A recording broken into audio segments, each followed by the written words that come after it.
প্রিয় দর্শক শ্রোতা বৃন্দ, আজকের সম্মুখে শান্তি পারাবার অনুষ্ঠানে আমরা একটু যান্ত্রিক বিভ্রাটের মধ্যে ছিলাম।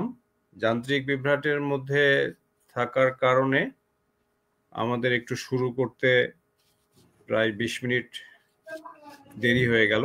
আমি প্রথমেই আমাদের প্রিয় দর্শক শ্রোতাদের কাছে একটু ক্ষমা চেয়ে নিচ্ছি। আমাদের সঙ্গে আজকে যুক্ত হয়েছেন ডক্টর প্রদীপ কুমার মণ্ডল।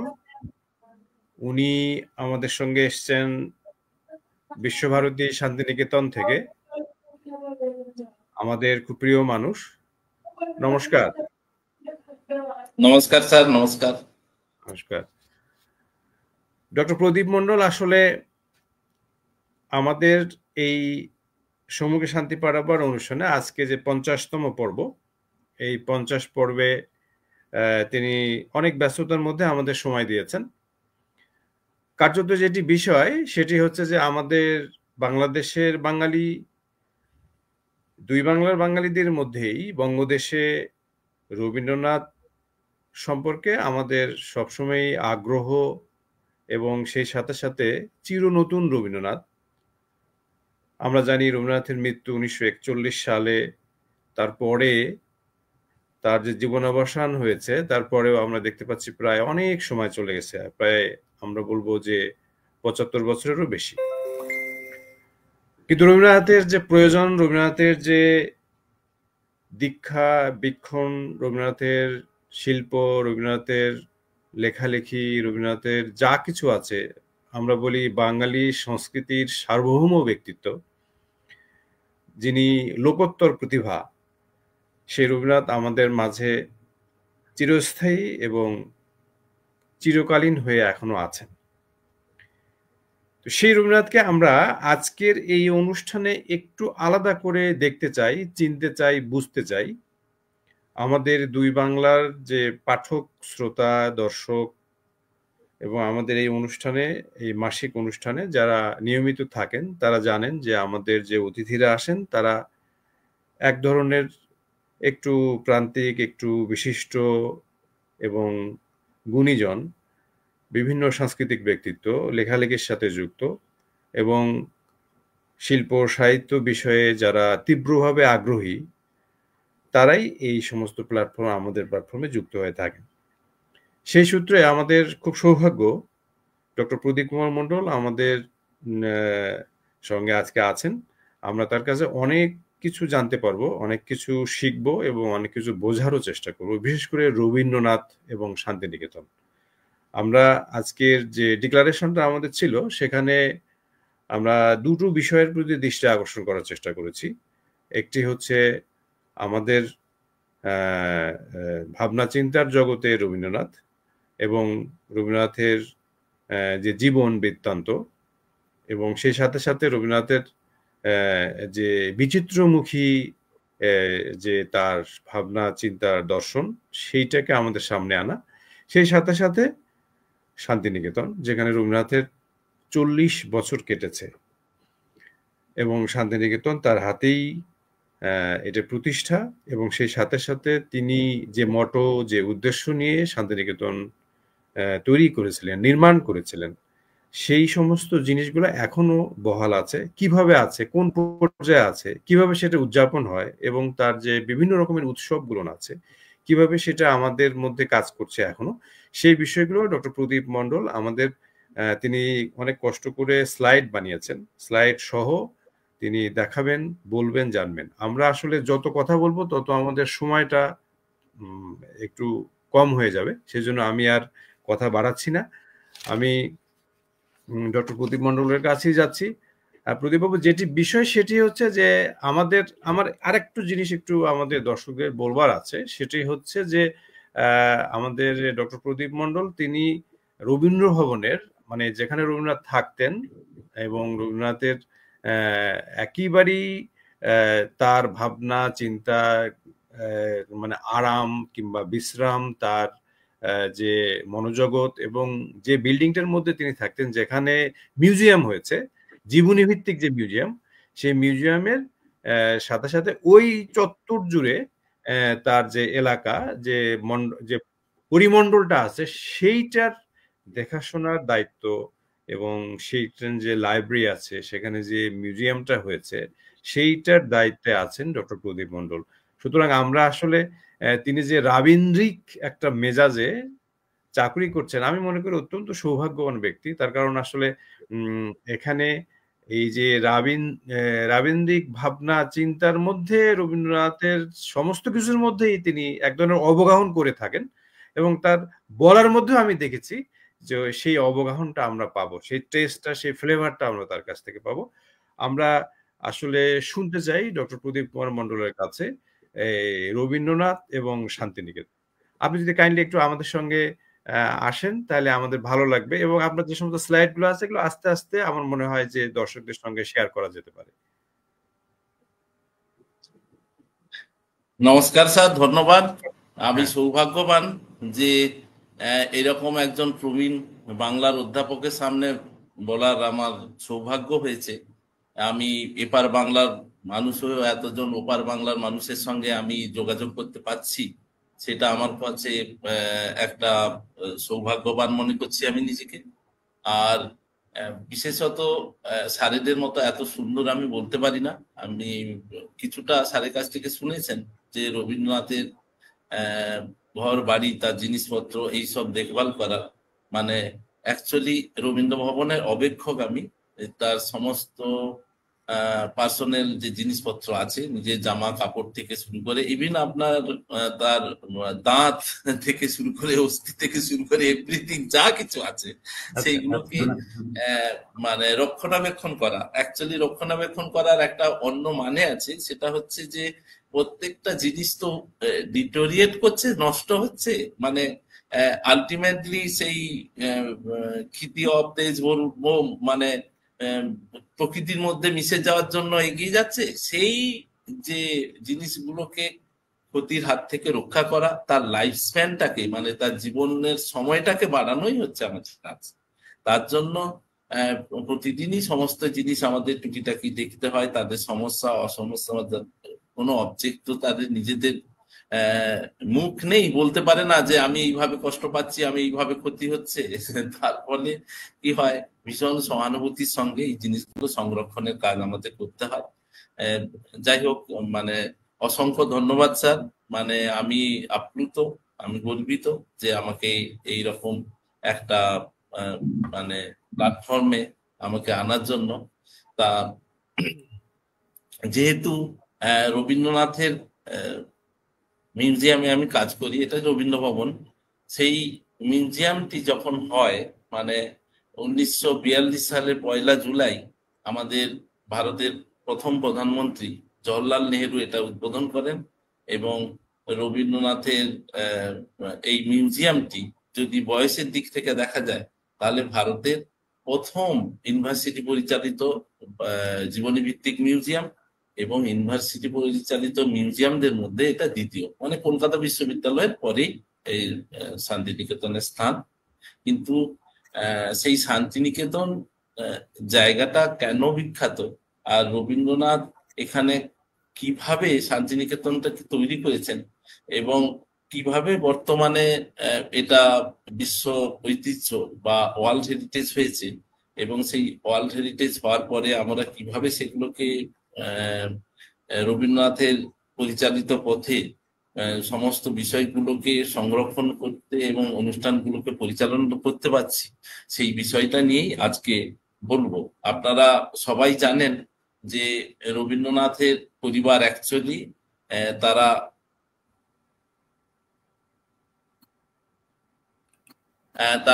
অ্যাকচুয়ালি বাংলাদেশেই ছিলেন। সেখান থেকে তারা পঞ্চানন কুশারি যখন শান্তিনিকেতন মানে শান্তিনিকেতন কলকাতায় আসেন, সেই কলকাতাতে কিন্তু খুব লো কাস্টের লোক যারা থাকতো, মাছ ব্যবসায়ী মানে নিম্ন শ্রেণীর লোকজনের কাছে, তখন তারা যেহেতু ঠাকুর পরিবার কুশারি, তারা ব্রাহ্মণ, তাই সবাই ঠাকুর ঠাকুর বলে বলতেন। সেই থেকে ওনাদের টাইটেল ঠাকুর হয়। এই বর্তমান যে রবীন্দ্রনাথের পরিবারের সূচনা হয় কিন্তু দেবেন্দ্রনাথ ঠাকুরের বাবা দ্বারকানাথ ঠাকুর, প্রিন্স দ্বারকানাথ ঠাকুরের হাত ধরে। প্রিন্স দ্বারকানাথ ঠাকুর সেই সময় যখন মানে কলকাতাতে একজন বিখ্যাত মানুষ ছিলেন। কিরকম ভাবে, যে ইংরেজ আমলে উনি ছিলেন ব্যাংকার, কোল মাইন্ড তার ছিল, শিপিং বিজনেস ছিল, এবং তিনি ব্যবসাটা এত সুন্দর বুঝতেন যে গঙ্গা নদীর পারে যারা বাস করে তাদেরকে গঙ্গা জল বিক্রি করে দেওয়ার মতো ক্ষমতা ছিল। এবং সেই সময় তিনি ট্যালেন্টেডও ছিলেন, কারণ উনি রেল লাইনের ব্যবস্থা করেছিলেন। এবং অদ্ভুত ব্যাপার বলতে গেলে, যদি ভারতবর্ষে প্রথম লাইব্রেরি থেকে ক্যাটালগ সিস্টেম আবিষ্কার করেছেন যদি বলতে গেলে, সেটা কিন্তু এই দ্বারকানাথই শুরু করেছিলেন। প্রিন্স দ্বারকানাথ ভীষণভাবে একজন রাজকীয় মানুষ ছিলেন।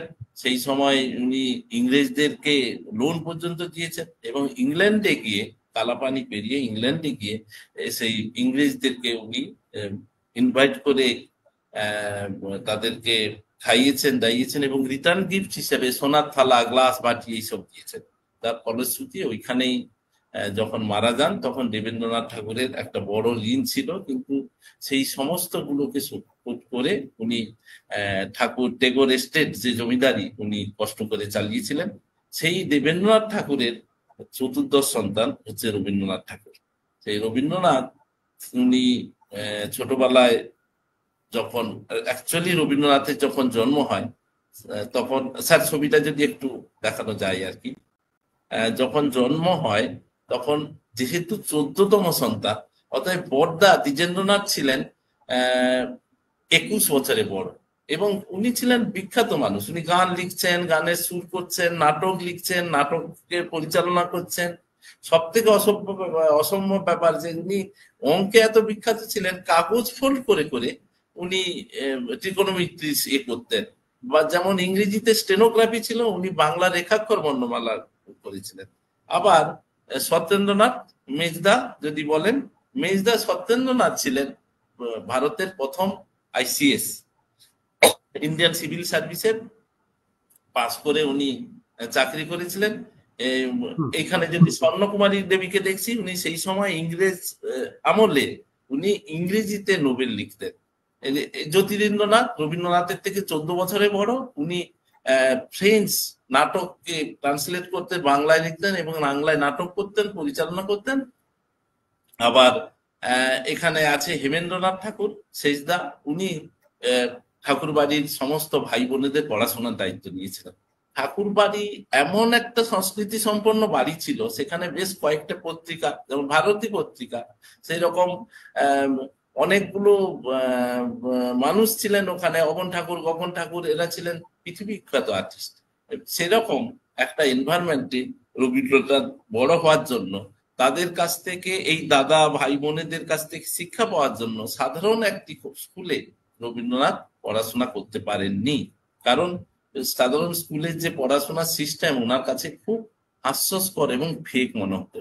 স্কুলের যে শাস্তির ব্যবস্থা ওনার কাছে খুব অপ্রাসঙ্গিক মনে হতো। যাই হোক, সেই রবীন্দ্রনাথ, যিনি স্কুলের যে ফর্মাল এডুকেশন যেটা বলে সেইটা না থাকা সত্ত্বেও হাজার হাজার মানুষ তার উপরে পিএইচডি করছেন, তার উপর গবেষণা করছেন, হাজার হাজার শিক্ষক তার বিশেষজ্ঞ হয়ে কাজ করছেন। এবং কারণ রবীন্দ্রনাথ এমন একটা খনিতে জন্মেছিলেন, এমন তার চিন্তা ভাবনা, শিক্ষার জায়গাটা এতটাই প্রসার ঘটেছিল যে কোনো বিষয়ে উনি ভাবার পরে তার উপরে অন্য কেউ আর কাজ করার সুযোগ খুব একটা থাকতো না। এই হচ্ছে দ্বারকানাথের কথা আমরা বললাম, দেবেন্দ্রনাথ। এবং এই ঠাকুর বাড়িতে, জোড়াসাঁকো ঠাকুর বাড়িতে রবীন্দ্রনাথ জন্মেছিলেন 1861 সালে। সবাই আমরা জানি, যেহেতু ছোট ছেলে ছিল, ওর পরেও একজন ভূদেন্দ্রনাথ জন্মেছিলেন ঠিকই, অতি অল্প অবস্থায় মারা গেছেন। তাই রবীন্দ্রনাথ ছোট ছেলে, মাত্র 13-14 বছর বয়সে মা মারা যান, যার ফলে তার সঙ্গী ছিল জ্যোতিরিন্দ্রনাথের স্ত্রী কাদম্বরী দেবী। তার গান, তার লেখা, সবকিছু অ্যাপ্রিসিয়েট করা, তাকে এনকারেজ করা, সব কিন্তু কাদম্বরী দেবী করতেন। এবার রবীন্দ্রনাথ 22 বছর বয়সে বিয়ে হয়। মেয়ে কিন্তু আপনার দক্ষিণ দিহির বাংলাদেশের মেয়ে, ভবতারিণী। এখানে জোড়াসাঁকো ঠাকুর বাড়িতে রবীন্দ্রনাথের বিয়ে হলো ঠাকুর বাড়ির ছোট ছেলে বলে। এখানে এসে তার নাম চেঞ্জ হলো মৃণালিনী দেবী। সেই প্রথম সন্তান বেলা, যা মাধুরীলতা আমরা জানি 1886 সালে জন্মেছেন।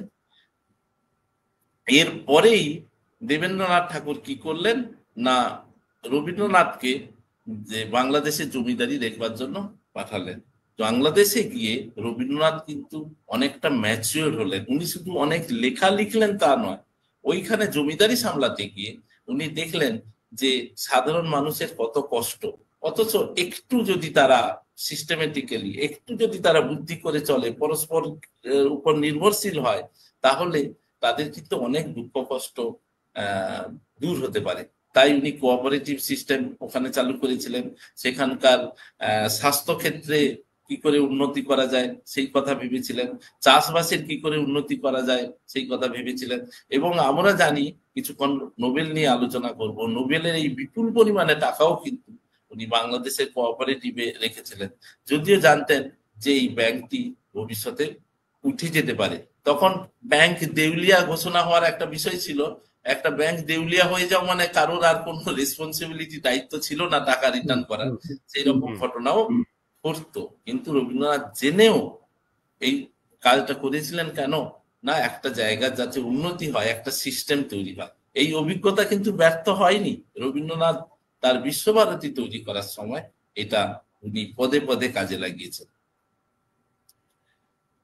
কি করেছেন, 1901-এ রবীন্দ্রনাথ তার 3 মেয়ে 2 ছেলেকে নিয়ে, মৃণালিনী দেবীকে নিয়ে শান্তিনিকেতনে চলে আসে। ব্রহ্মবিদ্যালয় চালু করেন 5 জন ছাত্র, 5 জন শিক্ষককে নিয়ে। এবং সেই সময় দেখা যায়, স্যার কিছু যদি বলার থাকে অবশ্যই ইন্টারাপ্ট করবেন, কারণ বিষয়টা ঠিক আছে, মনোটনাস হচ্ছে কিনা তো আমি জানি না। আমরা আমরা আমরা একটু কি প্রদীপবাবু যেটি বিষয় সেটি হচ্ছে আমরা একটু শান্তিনিকেতন এবং রবীন্দ্রনাথ এই দিকটাতে আসবো আর কি দ্রুত। হ্যাঁ, এইবারে স্যার শান্তিনিকেতনে আমি ঢুকছি এই কারণে যে হ্যাঁ 1901-এ তখন কিন্তু উনি বাংলাদেশে অ্যাকচুয়ালি টেগোর এস্টেটের কর্মী মাত্র, 200 টাকা চাকরি করেন। সেই অবস্থায় 1901-এ যখন উনি বিশ্বভারতী মানে ব্রহ্মবিদ্যালয় চালু করছেন, আপনি ভাবুন কি করে সম্ভব। 5 জন শিক্ষক, 5 জন ছাত্র, ঠিকই তাদের খাওয়া দাওয়া, তাদের মাইনে। উনি কি করলেন, পুরীর বাড়ি বিক্রি করে দিলেন। উনি কি করলেন, ত্রিপুরার রাজার কাছে হাত পাতলেন। উনি কি করলেন, উনার স্ত্রীর গয়না বিক্রি করতে বাধ্য হলেন। এইভাবে একটা প্রতিষ্ঠানকে উনি তৈরি করেছিলেন। সেই সময় আঘাতের পর আঘাত, উনি যে আর্থিক দিক থেকে সব হারালেন তা নয়, উনি যে আত্মীয় পরিজনের কাছ থেকে বিভিন্ন টিটকিরি, বিভিন্ন কথা শুনেছেন তা নয়। উনি উনি সেই সময় 1901-এ ব্রহ্মবিদ্যালয় শুরু করেছেন। 1902-এ উনার স্ত্রী মৃণালিনী দেবীকে হারালেন। 1903-এ উনার মেজ মেয়ে রেণুকাকে হারালেন। 1904-এ ব্রহ্মবিদ্যালয়ের মাস্টারমশাই এবং উনার বন্ধু সতীশচন্দ্র রায়কে হারালেন।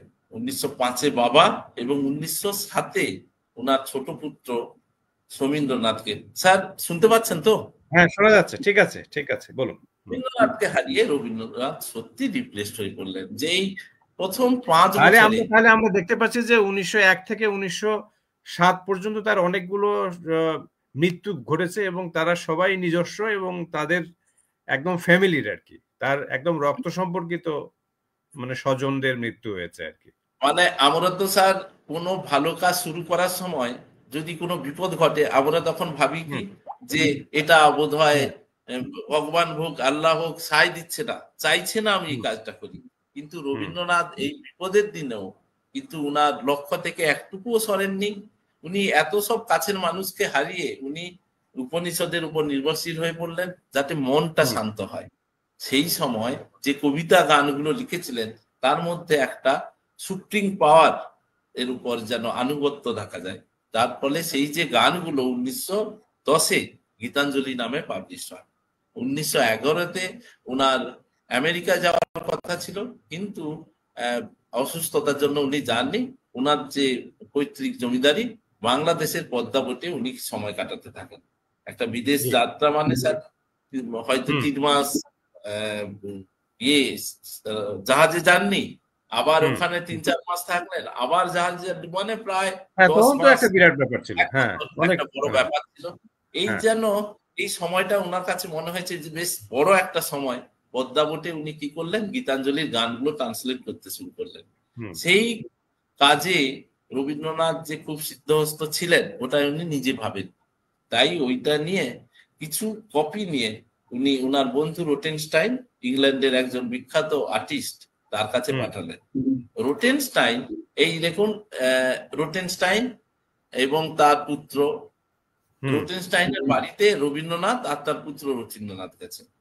এইখানে গিয়ে রুটেনস্টাইন বললেন যে উনি ইংল্যান্ডের এলিট যারা মানুষ ছিলেন তাদের সঙ্গে রবীন্দ্রনাথকে পরিচয় করে দিতে চাইলেন। খুব বিখ্যাত মানুষরা এলেন, সিএফ এন্ড্রুস এলেন, W B. Yeats, William Butler Yeats, Sturge Moore, ওই সময় এলেন পিয়ারসন সাহেব। তারা এই অনুষ্ঠানে কবিতা বা গান পাঠ গীতাঞ্জলির সেগুলো শুনলেন। কে পাঠ করলেন? ডব্লিউ.বি. ইয়েটস, বিখ্যাত কবি। যারা সাহিত্যের মানুষ হুম তারা জানেন উইলিয়াম বাটলার ইয়েটস খুব বিখ্যাত কবি। সেইখান থেকে শুনে সবাই চুপচাপ চলে গেলেন। পরের দিন দেখা গেল সিএফ এন্ড্রুস বললেন, গুরুদেব আমি বুঝে নিয়েছি, আমি আমার জীবনের উদ্দেশ্য ঠিক করেছি, rest of life I will spend in your আশ্রম।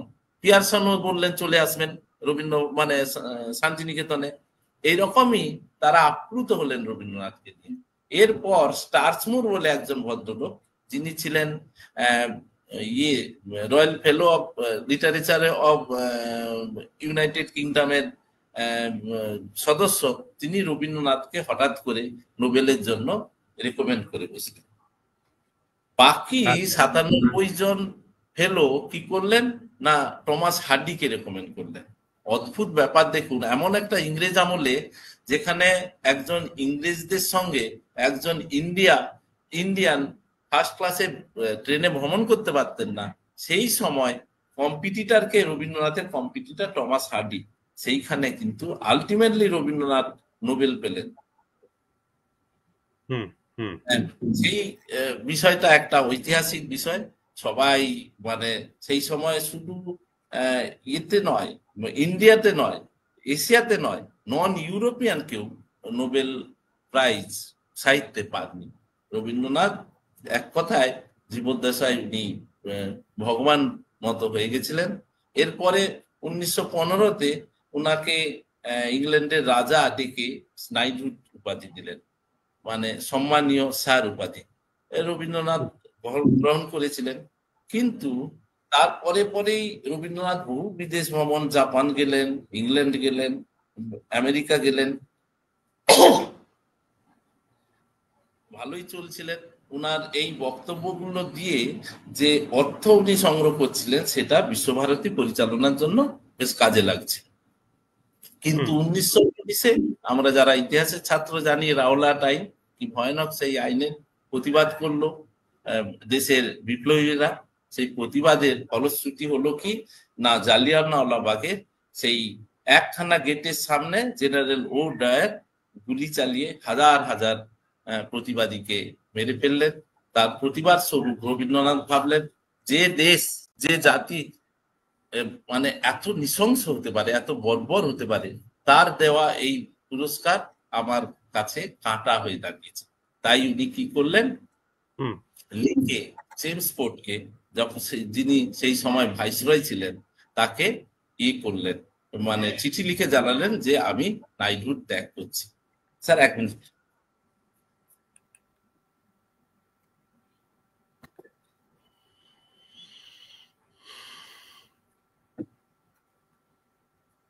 তারপর কি হলো যে নাইটহুড দেওয়ার সিস্টেম ছিল, নেওয়ার সিস্টেম নেই।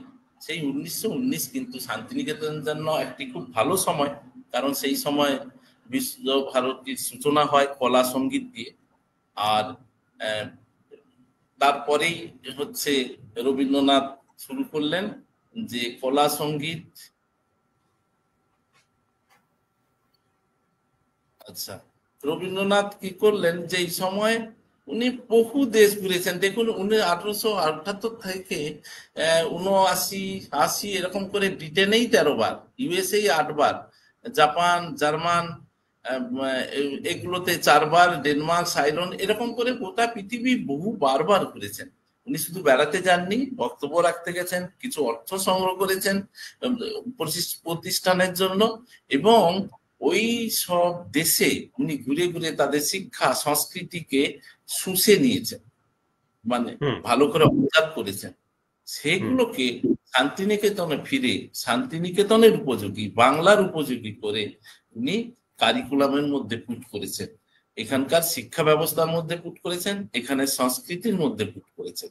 যার ফলশ্রুতি হয়েছে এখন যদি কেউ শান্তিনিকেতনে আসেন, বিশ্বের কোথাও কোনো লোক এসে এখানে 1 সপ্তাহ থাকলে মনেই করেন না যে আমি একটা বাইরের জায়গায় এসেছি। একটা হোমলি এনভায়রনমেন্ট তৈরি হয় যে কোনো জায়গার মানুষের ক্ষেত্রে। স্যার এখানে এসেছেন, স্যার নিশ্চয়ই আপনার মনে আছে যে কোনোদিন কারোরই, আপনি তো বাংলারই মানুষ, কিন্তু বিদেশিরাও আসেন, তারাও কিন্তু এখানে আসতে স্বস্তি ফিল করেন, আনন্দ ফিল করেন, আরাম ফিল করেন।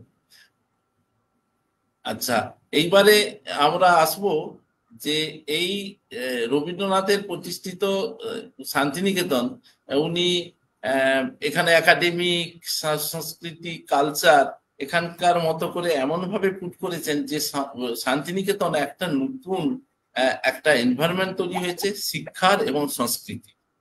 সেই বিষয়গুলো কে বর্তমানে ভারতের সব থেকে উচ্চপদস্থ সংস্থা ইউনেস্কো, যাকে বিশ্ব ঐতিহ্যের মর্যাদা দেওয়া হয়েছে, যে কোনো কালচার সংস্কৃতি যেটা মেনে চলার যোগ্য এবং সময়ের পর সময় ধরে, বছরের পর বছর ধরে কোনো কমিউনিটি, কোনো গ্রুপ, সোশ্যাল গ্রুপ মেনে চলে, সেটাই কিন্তু অ্যাকচুয়ালি হেরিটেজ।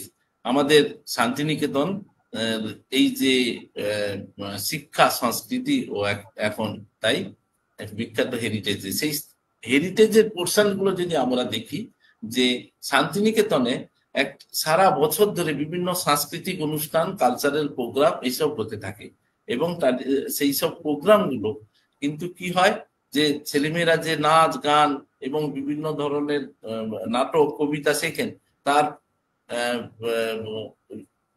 অনুষ্ঠানগুলো করার ফলে তাদের মধ্যে অ্যাপ্লিকেশন, মানে ব্যবহারিক প্রয়োগগুলো শিখতে পারে, তাদের মধ্যে নিজস্ব যোগাযোগ বাড়তে পারে, এবং লোকাল মানুষের সঙ্গে সংযোগ সাধন করে। তারা যে নাটক, অনুষ্ঠান, প্রোগ্রাম হয়, এই যে মেলা, এই যে সংযোগ, সেটা কিন্তু একটা দারুণ বিষয়। সেটা রবীন্দ্রনাথ ফিল করেছিলেন, এখনো আমরা করি। আর ট্রানজিবল, যেটা স্যার অলরেডি বলছিলেন, রবীন্দ্রনাথ যে বাড়িগুলো থেকেছেন, রবীন্দ্রনাথের সময়কার বিভিন্ন পেন্টিং, মুরালস, রিলিফ, স্কাল্পচার, এবং রবীন্দ্রনাথের যে পার্সোনাল বিলঙ্গিং, তার তৈরি, তার বিভিন্ন ম্যানাস্ক্রিপ্ট, সবকিছু, ফটোগ্রাফ, পেন্টিং, সব নিয়েই কিন্তু আমাদের ট্রানজিবল হেরিটেজ, মানে যাকে আমরা ছুঁয়ে স্পর্শ করতে পারি আর যাকে অনুভব করতে পারি, সেই ইনট্যানজিবল কিন্তু শান্তিনিকেতনে সমৃদ্ধ। আচ্ছা, আমরা একটু ওই যে রবীন্দ্র ভবন যেটা আছে, মিউজিয়াম যেটা, সেখানে কি সব জিনিসপত্র আছে? সেখানে কি কি আছে প্রদীপবাবু? সেইটা কি আমরা একটু দর্শকদের জন্য যদি একটু বলা যায় যে সেখানে নিশ্চয়ই, নিশ্চয়ই। আমি জাস্ট ইনট্যানজিবল হেরিটেজ, যেগুলো মানে সারা বছর ব্যাপী যে অনুষ্ঠানগুলো হয়, সেটা একটা সার্কেলে এখানে দেখানোর চেষ্টা করেছে। জানুয়ারিতে মহর্ষি স্মরণ দিয়ে শুরু হয়, তারপর পৌষ মেলা, মানে ডিসেম্বরে এইটা প্রোগ্রামটা শুরু হয় সারা বছর ব্যাপী, এবং বিভিন্ন ধরনের অনুষ্ঠান, রবীন্দ্রনাথের জন্ম উৎসব, বসন্ত উৎসব, পৌষ মেলা এবং শ্রীনিকেতন মেলা, এইসব দিয়ে। এটা আমি আর বেশি ব্যাখ্যা করব না, পরে এগুলো নিয়ে ডিসকাশন আছে। রবীন্দ্রনাথ যে এডুকেশন সিস্টেম, সেটাও একটা সাংঘাতিক জিনিস, এটাও ইনট্যানজিবল হেরিটেজ। কি না, যখন ইংরেজরা চাইছিলেন যে আমরা এমন কিছু শিক্ষিত সমাজ চাইবো, সে শুধু ইংরেজিতে ইয়েস নো জানবে, কিছু ইংরেজি জানবে, আমাদের কমিউনিকেশন করবে এবং আমাদের কথা শুনে চলবে আমাদের মতো, কাজ চাকরি করবে, স্বল্প মাইনে চাকরি দিয়ে চলবে, কিন্তু তাদের মেরুদণ্ড ভেঙে যাবে, তাদের শিক্ষা থাকবে না, তাদের সংস্কৃতি থাকবে না, তাদের চিন্তা শক্তি থাকবে না। রবীন্দ্রনাথ, যিনি নিজের মধ্যে কোনো ফর্মাল এডুকেশন ছিল না, তিনি বুঝেছিলেন এই সময় এই যুব সমাজের সিদ্ধারা ভেঙে দেওয়ার থেকে তাদেরকে সার্বিক শিক্ষায় উন্নতি করা, তাদেরকে স্বনির্ভরশীল করার খুব প্রয়োজন। তাই উনি বিশেষ ধরনের এডুকেশনের সিস্টেম ব্যবহার করেছিলেন। সেখানে শুধু বৌদ্ধিক বিকাশ হবে না, সেখানে শুধু শারীরিক বিকাশ হবে না, সেখানে শুধু মানসিক বিকাশ হবে না, সেখানে আধ্যাত্মিক বিকাশও হবে, যেটা তাকে একটা স্বয়ং সম্পূর্ণ মানুষে পরিণত করবে। আচ্ছা, এইবার আসি, শান্তিনিকেতন একটা এমন জায়গা ছিল যেটা ঊষর অনুর্বর জায়গা, যেখানে মাটি ছিল ল্যাটেরাইট এবং দুদিকে দুটো নদী ছিল, একদিকে কোপাই আর একদিকে অজয়। তার মাঝে কচ্ছপের খোলের মতো একটা উঁচু জায়গা, ল্যাটেরাইট সয়েল, জল দাঁড়ায় না, তার ফলে গাছপালাও ছিল না। সেই রকম জায়গা এসে রবীন্দ্রনাথের বাবা যখন শান্তিনিকেতন বাড়ি বানালেন, জায়গাটার নাম শান্তিনিকেতন হলো, কিন্তু শান্তিনিকেতন একটা বাড়ির নাম, সেখান থেকে জায়গাটার নাম হলো, কিন্তু সেখানে মানুষ থাকবে কি করে? জল নেই, গাছপালা নেই। তারা ছিলেন ঠাকুর পরিবারের, ছিলেন ভিশনারি। তারা কি করলেন? সেই সময় বৃক্ষরোপণ অনুষ্ঠান করলেন। বৃক্ষরোপণ অনুষ্ঠান করে অনুষ্ঠানের মাধ্যমে এলাকার লোকেদের মাতিয়ে দিলেন। তারা বুঝলেন যে গাছ লাগানোটা কতটা প্রয়োজন। সেই যে অনুষ্ঠান একটা জায়গার পরিবেশ চেঞ্জ করে দিয়েছে। আপনারা যদি শান্তিনিকেতনে আসে দেখবেন যে এখন শান্তিনিকেতনের প্রকৃতি এনজয় করার জন্য মানুষ আসে। কত সুন্দর গাছপালা, যেটা ল্যাটেরাইট সয়েলে একেবারেই পসিবল নয়। কিন্তু মানুষের যে চেষ্টা, কত জিনিস চেঞ্জ হয়ে যায়। এই দেখুন, লতানো বাগান, আম, জামরুল, পেয়ারা, সবেদা, সব বৃক্ষ শ্রেণীর গাছকে নিয়ে লতানো বাগান করেছিলেন। এখানে গোলাপ বাগান করেছিলেন রবীন্দ্রনাথ ঠাকুর। আবার এখানে মোগল গার্ডেন টাইপের সুন্দর সুন্দর বাগান বানিয়েছিলেন, যা হেরিটেজ বাগান হিসেবে এগুলো এখনো আছে। এই দেখুন, বিভিন্ন রকম ল্যান্ডস্কেপ আছে, জাপানিজ গার্ডেন আছে, সব কিন্তু শান্তিনিকেতনে এখনো আছে। মানে যদিও এখানে টার্মাইট প্রোন এরিয়া, উইয়ের জন্য গাছ প্রচুর নষ্ট হয়, তাও কিন্তু সেই গাছগুলো আছে। ন্যাচারাল হেরিটেজ দেখুন, এখানে শালবীতি। রবীন্দ্রনাথ ওই শেষে যখন দেহলি বাড়িতে থাকতেন, এই অঞ্চলটায় মর্নিং ওয়াক করতে উনি পছন্দ করতেন। যখন ছোটবেলায় রবীন্দ্রনাথ বাবার সঙ্গে এসছেন, এই তিন পাহাড়ে উনি নুড়ি পাথর নিয়ে খেলতেন। যখন বাবা মেডিটেট করছেন বা ধর্মীয় আলোচনা করছেন, তখন কিন্তু শিশু রবীন্দ্রনাথ এইসব ভাবে খেলাধুলো করতেন। দেখুন, আম্রকুঞ্জ, এটা দেখলে মনে হবে যেন একটা বুড়ো আম গাছের বাগান, কিন্তু শান্তিনিকেতন কিন্তু বিশাল কিছু ইমারত নেই, বিশাল কিছু প্যালেস নেই যেখানে দেখে মানুষ অবাক হয়ে আকাশের দিকে তাকিয়ে দেখবে। এখানে এই আম্রকুঞ্জ, যেখানে রবীন্দ্রনাথ নোবেল পাওয়ার পরে কলকাতা থেকে স্পেশাল ট্রেনে করে মানুষ তাকে সম্বোধনা দিতে এসেছিলেন। এইখানেই লাল বেদিতে করে কনভোকেশন হয় প্রতি বছর, আমাদের রাষ্ট্রপতি, প্রধানমন্ত্রীরা আসেন।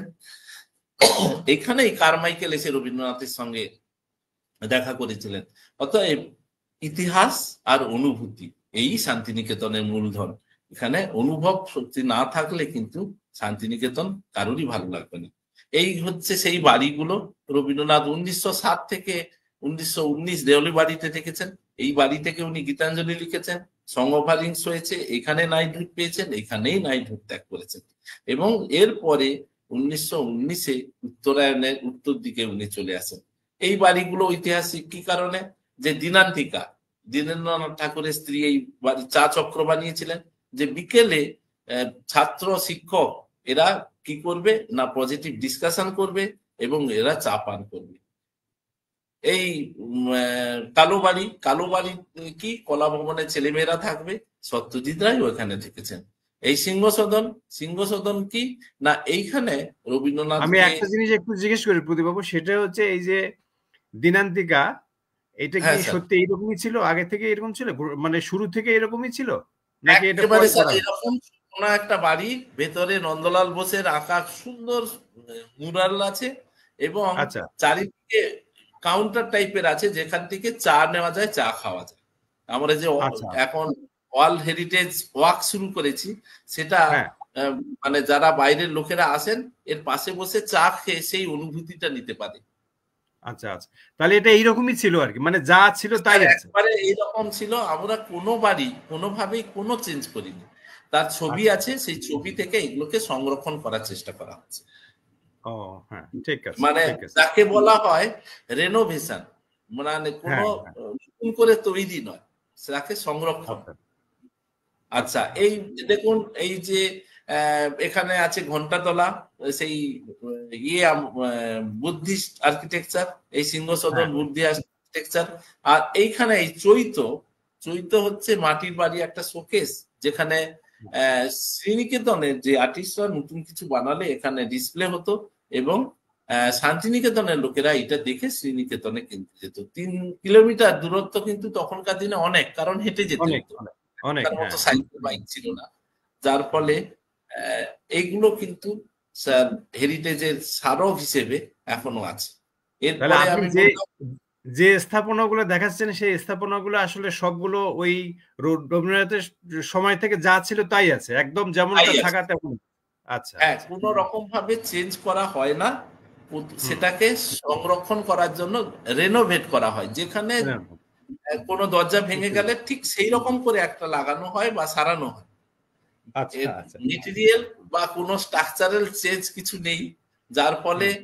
এখানে আর্কাইভের ছবি যদি দেখেন, দেখবেন যে বাড়ি যেরকম আগে জিনিসটাও সেই রকমই আছে। আচ্ছা এবং আচ্ছা। চেষ্টা করা হয় মেটেরিয়াল গুলো একই দিয়ে, কারণ এটা সাধারণ কোনো ইঞ্জিনিয়াররা এগুলোকে রিপেয়ার করে না, রেনোভেট করে না। এরা আর্কিওলজিক্যাল সার্ভে অফ ইন্ডিয়া, হুম যারা হচ্ছে যাদের স্থপতিরা এই বিষয়ে বিশেষজ্ঞ, তাদেরকে হুম। দিয়েই কিন্তু এই কাজগুলো করা হয়। এইখানে স্যার আচ্ছা। বললাম 1919 সালে এই আহ, কোণার্ক বাড়িতে হুম। রবীন্দ্রনাথ আসতে শুরু করেন। এ- এবং এখানে এই ছাদটা দেখুন ঠিক স্টেজের মতো, এখানে অনেক নাটকের রিহার্সেল হতো, মাল্টিপারপাস ইউজ অ্যাকচুয়ালি। তারপরে 1925-এ এই উদয়ন বাড়িতে রবীন্দ্রনাথ চলে আসেন। এই বাড়িতেই কিন্তু উনি জীবনের বাকি 16 বছর এখানে কাটিয়েছেন। 1941 সালে কলকাতায় গিয়ে ট্রিটমেন্টে যাওয়ার আগে পর্যন্ত এই বাড়িতেই হুম। ছিলেন। বহু রকমের আর্কিটেকচার, উনি ছিলেন রথীন্দ্রনাথ সুরেনকর, এগুলো প্ল্যান করেছেন। ভিতরে ইন্টেরিয়ার করেছেন দুজন জাপানিজ আর্টিস্ট, কিনোসান কিনতারা কাসাহারা। এর পরের বাড়ি এই সামলি, স্যার অদ্ভুত একটা এক্সপেরিমেন্টাল বাড়ি। 1934 সাল নাগাদ, যখন রবীন্দ্রনাথের 73-74 বছর বাড়ি মানে বয়স, তখন উনি হুম। বানানো এমন একটা বাড়ি বানাবো যেটা হবে লো কস্ট, হুম। ফায়ার প্রুফ, ইকো ফ্রেন্ডলি এবং কমফোর্টেবল। মাটির বাড়ি আচ্ছা। তো স্যার আগুনে পুড়বে না, যে যদি হ্যাঁ। তার সিলিং, ফ্লোর আর ওয়াল সব যদি মাটির হয়, আগুনে পুড়লে তো আরো শক্ত হবে। এবং অদ্ভুত ব্যাপার, মোটা দেওয়ালের মাঝে ফাঁকা কলসি রাখা আছে, যেটা ইনসুলেশনে হেল্প করবে, খুব ঠান্ডা হবে। বাইরে কিছু রিলিফস আছে, যেগুলো আচ্ছা, এগুলোর রামকৃষ্ণের মধ্যে কি ভেতর। বিদ্যুৎ টিদ্যুৎ আছে? এগুলোর মধ্যে বিদ্যুৎ সরবরাহ আছে কি? এটার মধ্যে কি বিদ্যুতের কোনো ব্যবস্থা আছে? স্যার রবীন্দ্রনাথ 1941 সালে যখন এই মানে শান্তিনিকেতন ছাড়ছেন, 25শে জুলাই কলকাতায় আসছেন ট্রিটমেন্টের হ্যাঁ, জন্য, হ্যাঁ, হ্যাঁ, এই হ্যাঁ। সময় শান্তিনিকেতনে ইলেকট্রিসিটি আসে। হ্যাঁ, কিন্তু এইটা হুম, মানে হয়তো আপনি ভুল ভাবতে পারেন, কিন্তু এই বাড়িগুলোতে ইলেকট্রিসিটি পরে দেওয়া হচ্ছে এই কারণে, এই বাড়িগুলো সংরক্ষণের জন্য। যদি ফ্যান না চলে তাহলে হুম, কিন্তু এই বাড়ির এয়ার সার্কুলেশন ঠিক চলবে না, বাড়িটাকে ভালো রাখা যাবে না। হুম, তাছাড়া যে মানুষ এখানে দেখতে ঢুকবেন, তারা যদি লাইট না থাকে, তারা দেখবেন কি করে? মানে হুম, সমস্ত কিছু কথা ভেবে ইলেকট্রিসিটি দেওয়া হয়েছে। তবে উদয়ন বাড়ির দোতলাতে যে কবিকক্ষ, যেখানে রবীন্দ্রনাথ 16 বছর থেকেছেন, সেখানে হ্যাঁ। কিন্তু ইলেকট্রিসিটি এখনো দেওয়া হয়নি। ওই দরজা জানলা খুলে বাতাস যতটা আসে সেইভাবেই আচ্ছা, সংরক্ষিত হয়। আচ্ছা, আচ্ছা। এই তাহলে গান্ধীজি এই উদয়নের বাড়িতে দেখছেন, তাহলে উদয়নের দোতলাটা ঠিক ওরকমই আছে। ওখানে কিছু আর স্যার নতুন একদম করে। এক্সাক্ট আছে। আমি জানি না আপনাকে নিয়ে যেতে পেরেছিলাম কিনা, আহ, হ্যাঁ, গিয়েছিলাম। কিন্তু হ্যাঁ, গিয়েছিলাম। আপনি গেছিলেন।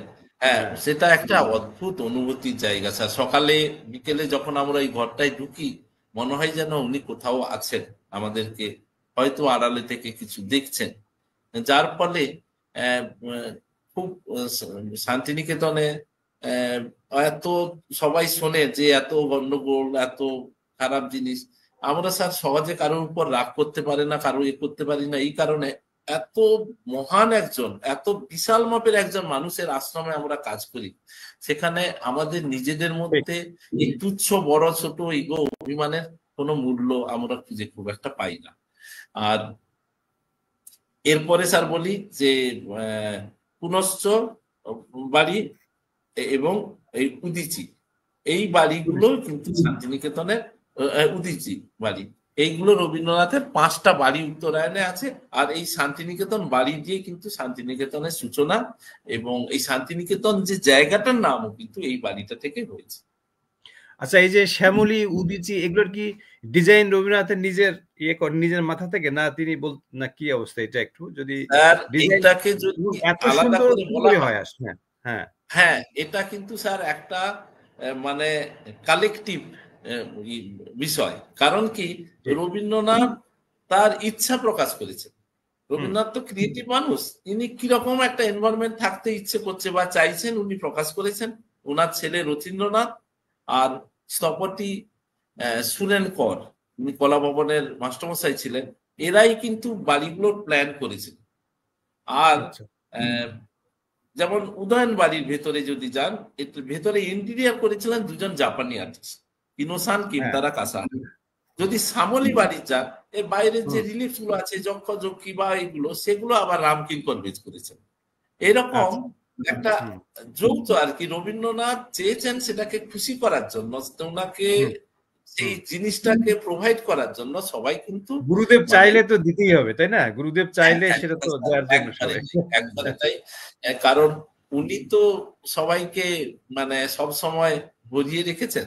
এখন যে আমরা ধরুন রবীন্দ্রনাথ নিয়ে আলোচনা করছি, রবীন্দ্রনাথ জন্মদিন পালন করছি, রবীন্দ্রনাথের তো কিছু যায় আসে না। এখন তিনি তো নেই, তিনি তো শারীরিক ভাবে নেই, মানসিক ভাবে নেই, কোনোভাবেই নেই। কিন্তু ওনাকে স্মরণ করে আমরা সংস্কৃতি পরায়ণ হচ্ছি, আমরা ভালো থাকছি, আমাদের সমাজ ভালো থাকছে। অর্থাৎ আমাদের জন্যই আমরা করছি, ওনার জন্য নয়। রবীন্দ্রনাথ কিন্তু এত সুন্দর সুন্দর বাড়িগুলো, এত আলো হাওয়ার যে খেলা, ভিতরে যে আলো হাওয়ার যে একটা খেলা, এবং ডিজাইন গুলো এত সুন্দর, এত প্লেন, কোন দিক দিয়ে বাতাস ঢুকছে, কোন দিক দিয়ে লাইট বেরোচ্ছে, এবং চতুর্দিকে যে একটা পরিবেশ, এবং এটা আপনারা এত যত্ন করে রেখেছেন, এটাও একটা আপনাদেরও এটা আসলে এক ধরনের। আমি ক্লিন বলবো, যদি এই যে আমি যেখানে কারসার দিচ্ছি, আমি জানি না দেখতে পাচ্ছেন কিনা, এইটা কবি কক্ষ। ওইখানে গিয়ে যদি একটা দরজার সামনে আপনি দাঁড়ান, দেখে মনে হবে যেন কেউ ব্লোয়ার দিয়ে বাতাস দিচ্ছে। একটা এত সুন্দর একটা সাইন্টিফিক ওয়েতে বাড়িতে ক্রস ভেন্টিলেশন আছে, শুধু তা নয়, চারিদিক থেকে বাতাসগুলো এমন ভাবে ওই দিক দিয়ে যাবে যে কোনো ফ্যান বা এসির কোনো প্রয়োজন নেই। তাও টানা পাখার ব্যবস্থা ওখানে ছিল, এবং ওখানে বাথরুমেও এই গরম জল ঠান্ডা জল এইসব ব্যবস্থা ছিল। কারণ ওই ম্যানুয়ালি উপর থেকে ওই ভিস্তিওয়ালারা গরম জল ঠান্ডা জল দিতেন, এবং সেটা পালন হতো। উদয়ন বাড়ি সত্যি বিভিন্ন ধরনের আর্কিটেকচার, এখানে গুজরাটি আর্কিটেকচার আছে, ইন্দোনেশিয়ান আর্কিটেকচার আছে, বুদ্ধিস্ট আর্কিটেকচার আছে, ওইখানে মানে পার্সিয়ান, মুঘল, সব ধরনের আর্কিটেকচারের এখানে আছে, বুদ্ধিস্ট আর্কিটেকচার আছে। মানে এখন IIT Kharagpur, IIT Dhanbad, IIT Mumbai ছেলেমেয়েরা আসেন এই আর্কিটেকচারকে অনুভব করার জন্য, পড়াশোনা করার জন্য, গবেষণার জন্য। ঠিক। তার এবার আমি কি বলবো, এখানে রবীন্দ্রনাথের হাত ধরে যেখানে সূর্য থাকে তার চারিদিকে গ্রহ গ্রহাণুপুঞ্জের সমাবেশ ঘটবে। অতএব রবীন্দ্রনাথ আছে, রবীন্দ্রনাথের পাশে এটা খুব সুন্দর, এটা খুব সুন্দর বলেছেন যে সূর্য থাকলে চতুর্দিকে গ্রহ গ্রহাণুপুঞ্জ থাকবে, এটা সৌর বিশ্ব। স্যার এখানে কত মানে গুণী আর্টিস্টরা এসেছিলেন ওই কলা ভবনের মানে ইয়ে করার জন্য, মানে সার্ভ করার জন্য। নন্দলাল বসু, অবনীন্দ্রনাথ ঠাকুর, ওখানে বিনোদ বিহারী মুখার্জি, কেজি সুব্রমণিয়াম, সোমনাথ ধর, প্রত্যেকের চিহ্ন আছে এখানে। তাদের কারোর রিলিফস আছে, কারোর স্কাল্পচার আছে, কারোর মূর্তি আছে, মানে কারোর মুরালস আছে। শান্তিনিকেতনটা সুন্দর সাজানো হয়ে আছে। যদি ভারতবর্ষের তথা বিশ্বের মানে আর্ট হিস্ট্রি নিয়ে আলোচনা করতে যান, তাহলে স্যার ভারতের আর্ট আসবে। ভারতের আর্টের সঙ্গে বাংলার আর্ট আসবে, বাংলার হুম। আর্টের সঙ্গে শান্তিনিকেতনেরও আর্ট আসবে, যেখানে একটা অদ্ভুত এই কয়েকটা ছবি এখানে আমি দিতে পেরেছি।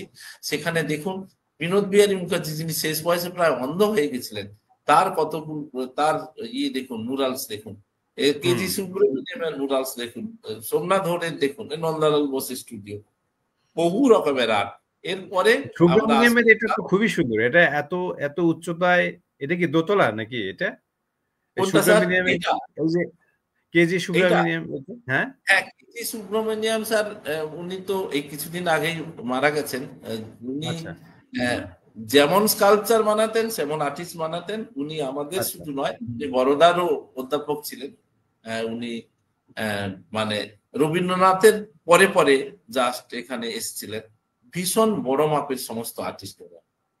এবার স্যার আসবো স্কাল্পচার।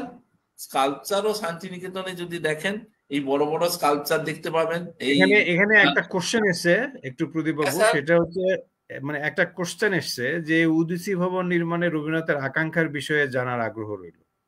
এবার স্যার ঠিক কথা, খুব ভালো প্রশ্ন করেছেন। আসলে কি, মানে এতগুলো বিষয় এখানে আছে, সব জিনিস করতে গিয়ে আর একটা জিনিসে আলোচনায় চলে আসছে। রবীন্দ্রনাথ যখন শ্যামলী বাড়ি বানালেন, তখন ইচ্ছে ছিল যে প্রকৃতিকে এনজয় করব, কিন্তু মাটির বাড়ি তো লিন্টন ঢালাই থাকে না, যার ফলে বড় জানালা হয় না। উনি কি করলেন, আবার একটা নতুন বাড়ি বানাতে বললেন, সেটা হচ্ছে পুনশ্চ। পুনশ্চ বাড়ি মাত্র 6টা থাম দিয়ে বানানো, মানে খুব ছোট্ট একটি ছাদ, চারিদিক ওপেন। উনি দেখলেন হুম। কিন্তু কি, সকালের বাঁকা রোদ্দুর, বিকেলের বাঁকা রোদ্দুর ওই বাড়িটাকে ডিস্টার্ব করছে। তাতে কি হলো না,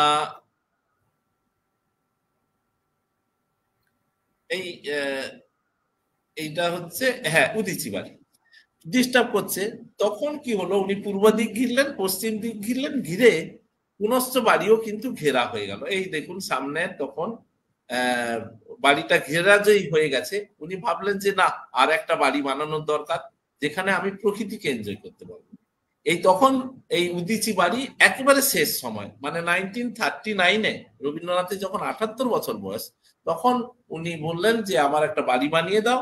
কয়েকটা থামের উপরে দোতলাটা স্যার প্রথম হলো।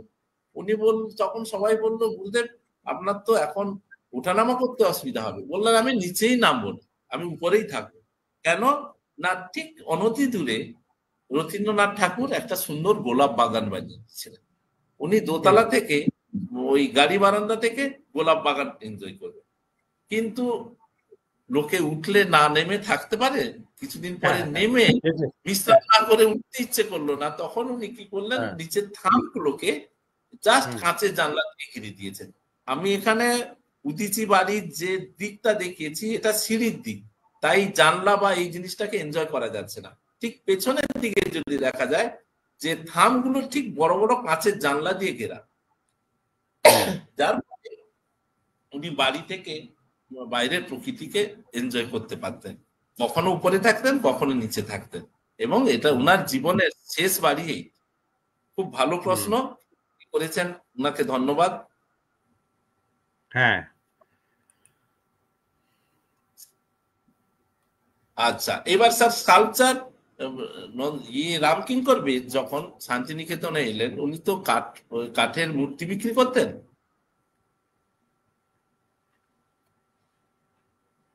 হ্যাঁ বলুন, হ্যাঁ হ্যাঁ হ্যাঁ। মূর্তি করতেন, শান্তিনিকেতনে আসলেন উনি আর্ট শিখবেন বলে। কিন্তু নন্দলাল বোস যখন দেখলেন যে উনাকে শেখানোর কিছু নেই, কিছুদিনের মধ্যে উনি অধ্যাপক হয়ে জয়েন করলেন। এবং উনি কি করলেন না, নিজের মতে বিভিন্ন বড় বড় মূর্তি করতে শুরু করলেন। এবং নন্দলাল বোস ভয় পেয়ে গেলেন, বললে যে এত বড় বড় মূর্তি এখানে বানানো হচ্ছে। তখন কিন্তু এত গাছ ছিলেন না, দিগন্তর মধ্যে বিশাল বড় বড় মূর্তি আকাশের নিচে, হুম। যে রবীন্দ্রনাথ ঠাকুর হয়তো বিরক্ত হতে পারেন। কিন্তু কিছুদিন পরে রবীন্দ্রনাথ ওনাকে ডাকলেন, ডেকে বললেন যে এই বড় বড় মূর্তিগুলো কে বানাচ্ছে। তখন রামকিঙ্কর বেশ বললেন যে আমি বানাচ্ছি। তখন রবীন্দ্রনাথকে বললেন যে তুমি ভরে দাও।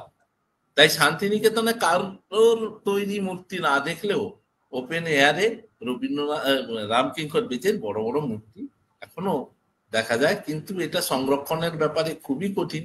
কারণ রামকিঙ্কর বেশ কংক্রিটের মূর্তিগুলো বানাতেন সিমেন্টে ছুঁড়ে ছুঁড়ে, খুব ভালো আর্মেচার নেই, অতএব যে কোনো সময় এইগুলো ভেঙে যেতে পারে, ধসে যেতে পারে। এটা খুব চিন্তার বিষয়। আমরা যারা মানে সংরক্ষণের বিষয়গুলো দেখি, সেই বিষয়টা খুব চাপের থাকে। আচ্ছা, কেউ একজন প্রশ্ন আমাকে করলেন যে হেরিটেজ তো চেঞ্জ করা যায় না। হেরিটেজ তো চেঞ্জ করা যায় না, কেউ চেঞ্জ করতে চায়ও না। আমাদের এখানেও চেঞ্জ করা হয় না, যেরকম ছিল সেই রকমই করতে হয়। এটাকে বলা হয় কনসোলিডেশন, মানে ওর শক্তি বাড়ানো হয়, ওটাকে যাতে থাকে জিনিসটা, সেটা করা হয়। তা নয়, কোন কোন ক্ষেত্রে স্যার এই রামকিঙ্কর বেজের মূর্তিগুলোর ক্ষেত্রে আমি বলছি যে এই মূর্তিগুলো হঠাৎ ঝড় ঝঞ্ঝা ভূমিকম্পে ভেঙে গুঁড়ো হয়ে যেতে পারে। আমাদের ছবি আছে, সেই রকম ভাবে ছবি বানানো যেতে পারে, কিন্তু সেটাও থেকেও আমরা করা হচ্ছে ঠিক ওই মূর্তির অনুকরণে রেপ্লিকা ব্রোঞ্জ কাস্ট করা আছে, মানে ব্রোঞ্জের মূর্তি ও ডিসপ্লে করা আছে, যাতে বাই চান্স মানে প্রাকৃতিক বিপর্যয়ের কথা থেকে বলতে পারে না, সেক্ষেত্রে ওটা একটা আমাদের ব্যবস্থা আছে। আচ্ছা আচ্ছা, স্যার বলেছিলেন মিউজিয়াম অবজেক্ট, রবীন্দ্রনাথ তো এখানে ছিলেন, তার জামা কাপড় জিনিসপত্র এবং সবকিছুই শান্তিনিকেতনে রবীন্দ্র ভবনেই আছে, তার পেন্টিং আছে। এটা অ্যাকচুয়ালি এক্সাক্ট ফিগার তো মানে এর জন্য বলা হয় না, এর সঙ্গে বেশ কিছু করে মানে 20-50টা করে জুড়লে যেটা হয়, সেই সংখ্যায় আমাদের ওখানে আছে। এবং রবীন্দ্রনাথের পেন্টিং ধরুন 1600 আছে, এখানে 1582 করা আছে। এটা মানে টেকনিক্যাল কিছু সমস্যার জন্য এগুলো করা আছে, এক্সাক্ট ফিগার দেওয়া হয় না। তা এরকম বহু রকমের জিনিস আছে ওনার manuscript, photograph, painting, glass negative, video recording, সমস্ত অটোগ্রাফ, ফটো, বহু জিনিসপত্র আমাদের রবীন্দ্র ভবনে সংরক্ষিত আছে। মাত্র 10% অবজেক্ট আমরা গ্যালারিতে ডিসপ্লে করতে পেরেছি, কারণ সমস্ত জিনিস ডিসপ্লে করার মতো স্পেস নেই। কারণ রবীন্দ্র ভবন জাস্ট একটা মিউজিয়াম নয়, এটা একটা রিসার্চ সেন্টার। যতটা মিউজিয়াম আছে তার থেকে বড় লাইব্রেরি, আর্কাইভস, ফটো আর্কাইভস এবং আমাদের যে গবেষণার যে ডিপার্টমেন্ট, কনজারভেশন সেকশন, এই সবগুলো আছে। তাই মিউজিয়ামের যে সাইজটা অত বড় নয়। এবার পরে যদি সুযোগ আসে আমরা মিউজিয়াম বাড়াবো, এই রকম একটা প্ল্যানিং আছে। কারণ রবীন্দ্রনাথের জীবন উপভোগ করার জন্য যথাযথ এক্সিবিশন এইটুকু স্পেসের মধ্যে করা সম্ভব নয়। রবীন্দ্রনাথ এত ভার্সেটাইল ছিলেন, এত তার কাজ কর্ম যোগ্য বিভিন্ন রকমের অ্যাক্টিভিটি, সেটা কিন্তু ওইটুকু স্পেসের মধ্যে আমরা নিয়ে আসতে পারছি। এরকম রবীন্দ্র ভবনের সেরকম আর্কাইভস আছে, রবীন্দ্রনাথের চিঠি, বই, ম্যানাস্ক্রিপ্ট, নোবেল, নাটক, বিভিন্ন জিনিসপত্র আছে। সেটা নিয়ে ডিসকাস করে বেশি সময় নষ্ট করতে চাই না। আচ্ছা, মোটামুটি এই বিষয় আমি স্যার যেটা সমস্যা বলি, যে যে স্লাইডটা নিয়ে আমি বলতে চাইছিলাম, সেই স্লাইডটা তো বড় হওয়ার জন্য 49টা স্লাইড হওয়ার জন্য আসেনি, আমি কনজারভেশনের স্লাইড চলে এসছে। তার জন্য এখানে এই যে বিষয়গুলো যিনি একজন জিজ্ঞেস করছিলেন যে চেঞ্জ করা যায় না, তার জন্য এই স্লাইডটা আমি একটু আলোচনাই করি। যারা কনজারভেশনের লোক তারা কি করেন, তারা করেন যে প্রিভেন্টিভ মেজার, যাতে একটা অবজেক্ট নষ্ট না হয় সেইটা প্রথম দেখেন। তার জন্য কি করা হয় না, তার অ্যাগ্রেসর গুলোকে আইডেন্টিফাই করা হয়, যে কোনো অবজেক্ট আছে যেখানে হিউমিডিটি বেশি, টেম্পারেচার বেশি বা লাইটে ক্ষতি হচ্ছে, সেইগুলোকে কিন্তু একেবারে মা যেমন তার সন্তানের কান্না দেখে বোঝেন, একটা ছোট শিশু যার ভাষা শুধু কান্না, খিদে পেলেও কাঁদে, তার পেটের ব্যথা করলেও কাঁদে, দুঃখ পেলেও কাঁদে, সমস্ত মানে হিসি করলেও কাঁদে, তার একটাই ভাষা কান্না।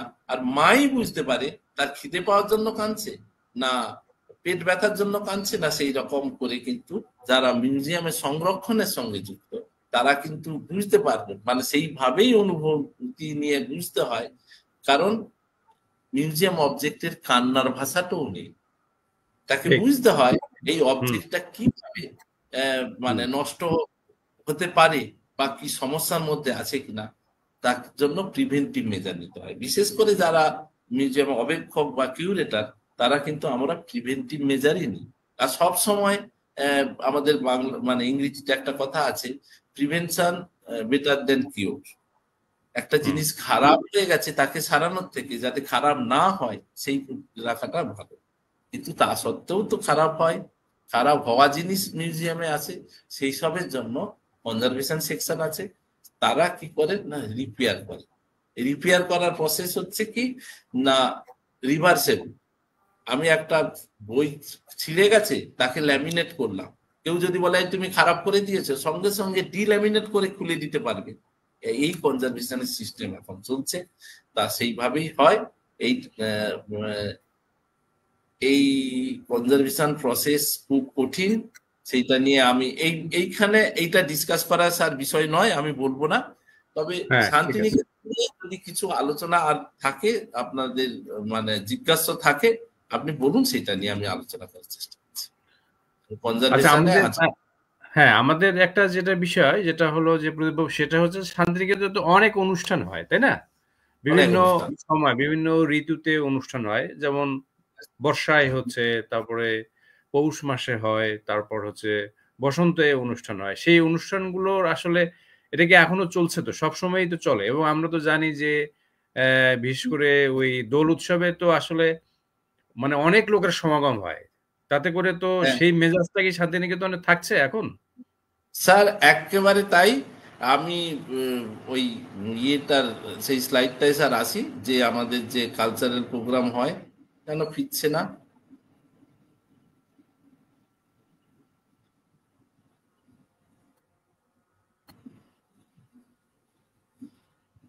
কেন স্যার ফিরছে না আমি বুঝতে পারছি না। Previous slide.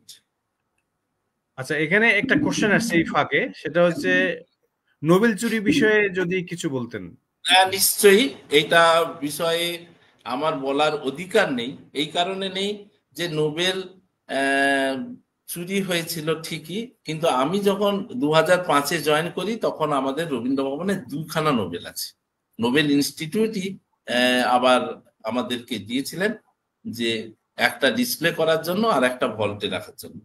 আর বেসিক্যালি বলছি যে শান্তিনিকেতনে মানে কোনো সময় এরকম চুরি হয়ে যেতে পারে রবীন্দ্রনাথের কোনো জিনিস, এখানকার কোনোদিন অ্যাডমিনিস্ট্রেশন সেটা ভাবেনি। যার ফলে অনেক ল্যাকুনা ছিল। আহ, মঙ্গলবার বুধবার ছুটি ছিল, দুদিন মিলে চোরেরা গ্রিল কেটে তছনছ করেছেন। শুধু নোবেল নয়, 49টি আর্টিকেল চুরি হয়ে যায়, যেটা খুব ক্ষতিকর দিক। যার ফলে এখন ভীষণ সিকিউরিটির ব্যবস্থা হয়েছে। হয়তো কি সাধারণ পাবলিক হয়তো বিরক্তও হবে, এমন সিকিউরিটি ব্যবস্থা, এই করা যাবে না, ওই করা যাবে না, এইসব বিভিন্ন রকম যন্ত্রণা ভোগ করতে হয়। কিন্তু বেসিক্যালি নোবেল চুরি হওয়ার জন্য সব থেকে যারা ক্ষতিগ্রস্ত হয় শান্তিনিকেতনের লোকাল মানুষ। প্রায় 1-1.5 বছর 2 বছর এখানে শান্তিনিকেতনে কোনো লোক আসেনি। যার ফলে এখানকার রিক্সাওয়ালা, এখানকার হোটেল, যেগুলো রেসিডেন্সিয়াল হোটেল, থাকার ব্যবস্থা, তাদের কিন্তু অর্থনৈতিক অনেক কষ্টের সম্মুখীন হতে হয়েছিল। আহ, এবং এরপরে আমাদের যে ভারতের সব থেকে বড় সংস্থা, যারা তদন্ত করেও কিন্তু কিছু করতে পারেনি। আমরা জানি না যে মাত্র 200 গ্রাম সোনার জন্য কেউ চুরি করেছে, না এটার যে মেটেরিয়াল ভ্যালুর কথা কেউ ভেবেছে। আহ, আমরা সেটা জানি না। এটা একটা সব থেকে দুঃখের বিষয়। এই বিষয়টা আলোচনা করতেও আমার খুব খারাপ লাগে। যদিও হুম কারোর কোনো পুরস্কার, স্যার যদি আপনি বুকার পুরস্কার পান, সেই পুরস্কারের মেডেলটা যদি কেউ চুরি করে নেয়, কিন্তু আপনার পুরস্কারটা কেউ চুরি করতে পারবে না, এই স্মারকটা চুরি করে নিতে পারে। কিন্তু হুম সেটাও খুবই দুর্ভাগ্যজনক। যেটা এরকম হওয়া মানে উচিত নয়। এটা পুরো ভারতবর্ষের শুধু নয়, এটা বিশ্বের মানুষের কাছে আমাদের সবার ছোট হয়ে যাওয়ার মতো ঘটনা, যে রবীন্দ্রনাথের মতো একটা জিনিস এরকম স্মারক এইভাবে আহ, চুরি হয়ে যাওয়া। আচ্ছা, আমি একটা জিনিস আপনাকে জিজ্ঞেস করি প্রদীপবাবু, সেটা হচ্ছে কি যে আমাদের এই শান্তিনিকেতনের তো অনেক বছর হয়ে গেল, প্রায় 100 বছর তো হলোই। যদি 1901 থেকে আমরা ধরি তাহলে 2001 এদিকে 25 বছর, প্রায় 100 বছরের বেশি হয়ে গেছে। না স্যার, 100 বছরের তো অনেক বেশি হয়েছে, কারণ অনেক বেশি, হ্যাঁ। শান্তিনিকেতনের সূচনা হয়েছে রবীন্দ্রনাথের যখন 2 বছর বয়স।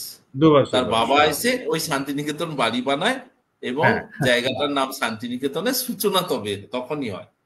হ্যাঁ, তবে বিস্ময়কর যেটা ব্যাপার যে এই মাটির মধ্যে যে এত বৃক্ষ এবং মানে এত তরু এবং বিচিত্র রকমের গাছগাছালি দিয়ে এটাকে যে একটা আরামপ্রদ এবং এত নান্দনিক একটা জায়গায় পরিণত করা গেছে, এটা একটা ভয়ঙ্কর ব্যাপার।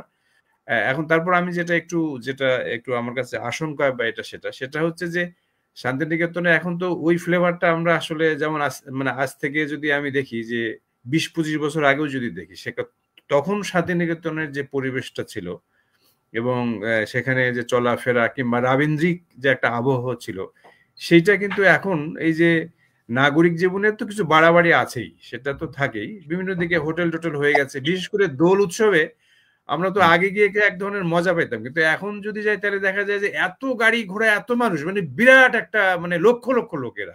এটা তো একটু মুশকিল, তাই না? না কি অবস্থা? স্যার, এটা একটা অ্যাকচুয়ালি শান্তিনিকেতন এখনো পর্যন্ত মানে একটা শহরতলি বলা যেতে পারে, একটা শহর নয়। যে ভীষণ বড় একটা কমিউনিকেশন এখানে নেই, বহু লক্ষ মানুষেরকে ঠাঁই দেওয়ার এখনো অবস্থা এখানে তৈরি হয়নি। আর সেটা তৈরি যখনই হবে তখন শান্তিনিকেতন তার নিজের ক্যারেক্টারটা হারিয়ে ফেলবে। তা সেই শান্তিনিকেতনে যদি একটা বসন্ত উৎসব মাত্র 1 ঘন্টার অনুষ্ঠান বা 2 ঘন্টার অনুষ্ঠান, সেখানে যদি 20 লক্ষ মানুষ আসে, তাহলে গাড়ি ঘোড়া যাতায়াত কত বড় একটা ভয়ানক সমস্যা তৈরি হতে পারে। আউট অফ বুঝতে ম্যানেজ। পেরেছি। না, বর্তমান যে আমাদের রাজ্যের যে অ্যাডমিনিস্ট্রেশন, আমাদের যে বিশ্বভারতীর যে প্রশাসন, তারা কিন্তু এটা বুঝেছেন এবং বুঝে তারা বাধ্য হয়েছেন যে বসন্ত উৎসবকে দোলের দিন না করতে। হয় 2-4 দিন আগে বা 2-4 দিন পরে করতে বাধ্য হচ্ছেন, কারণ ওই বিপুল পরিমাণের লোক যদি এখানে সমাগম হয়, বহু মানুষের মৃত্যু হওয়ার সম্ভাবনা তৈরি হচ্ছে।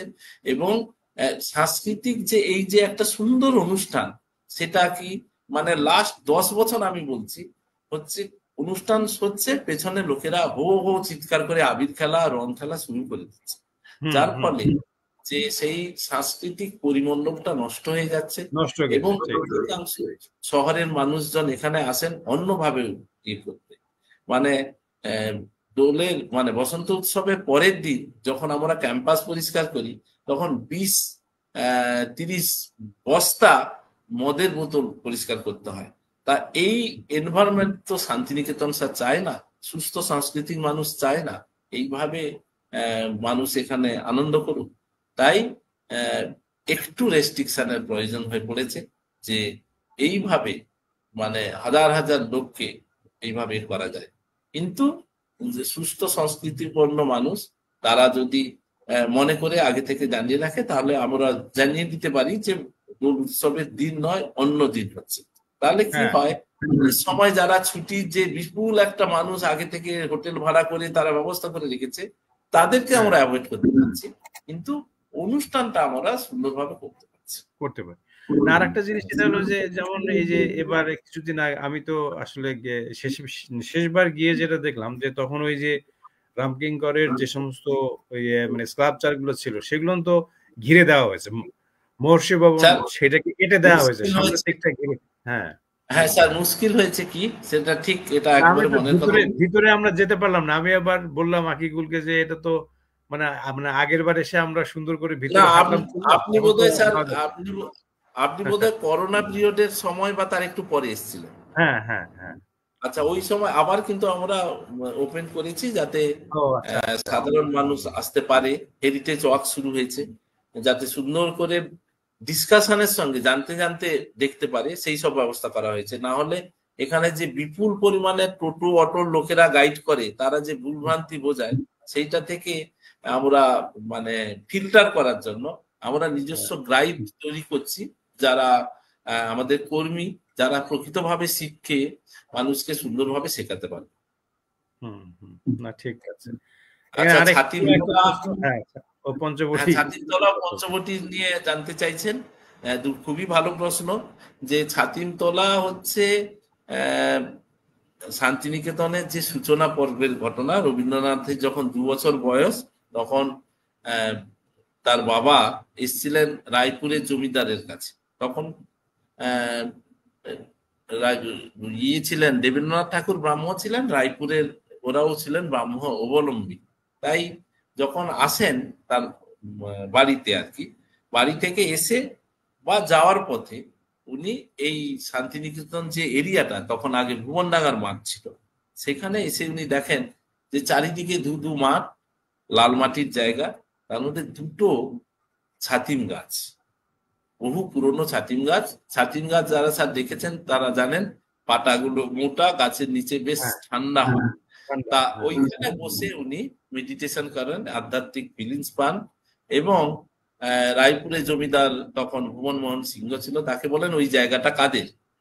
উনি বলেন যে ওটা ওনাদের জায়গা। তখন ওনার কাছ থেকে জমিদার তো জমিদারের কাছ থেকে ফ্রিতে জায়গা নেবে না, তাই মৌরসি পাট্টা নেন।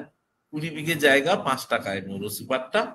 5 টাকা মানে তখনকার দিনে কয়েক হাজার বা বেশ কিছু একটা অ্যামাউন্ট হবে। যাই নিয়ে জায়গাটাকে উনি ওই শান্তিনিকেতন বাড়ি বানান। অতএব ছাতিম গাছই কিন্তু শান্তিনিকেতন সূচনার পর্ব শুরু। আর পঞ্চবটি বিষয়টা হচ্ছে রবীন্দ্রনাথ তার জন্মদিনে, 50তম জন্মদিনে, ছবিও আছে, দেখতে পাবেন এখানে একটা ছবি।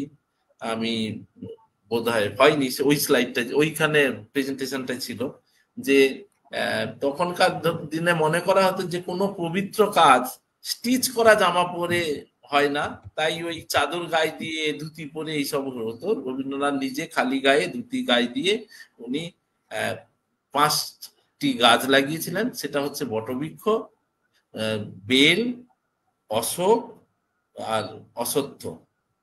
এই 5 রকমের গাছ লাগিয়েছিলেন উনি। সেটা এখন শান্তিনিকেতনের উত্তরায়ণে 5টি গাছ আছে। শুধু অশ্বত্থ গাছটি কোনো কারণে ঝড়ে ভেঙে পড়ে মারা যায়, সেই অশ্বত্থ গাছটাও লাগানো হয়েছে।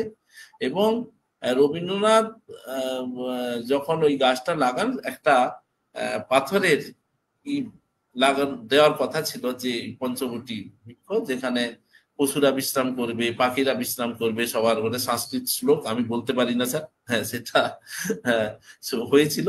এবং সেটা আমাদের এখন বাঁধানো আছে। সেই জায়গাটা আবার নতুন করে পঞ্চবটি হিসেবে মানে শুরু করার একটা পরিকল্পনা হয়েছে। আচ্ছা, এখানে আর একটা কোশ্চেন একটু আছে স্যার। ওনার তো কোনো কোশ্চেন নাই, ওনার ভালো লাগছে ওটা বললেন। আচ্ছা, উদয়ন, কোনারক, শ্রীনিকেতন, কলাবন্ধ।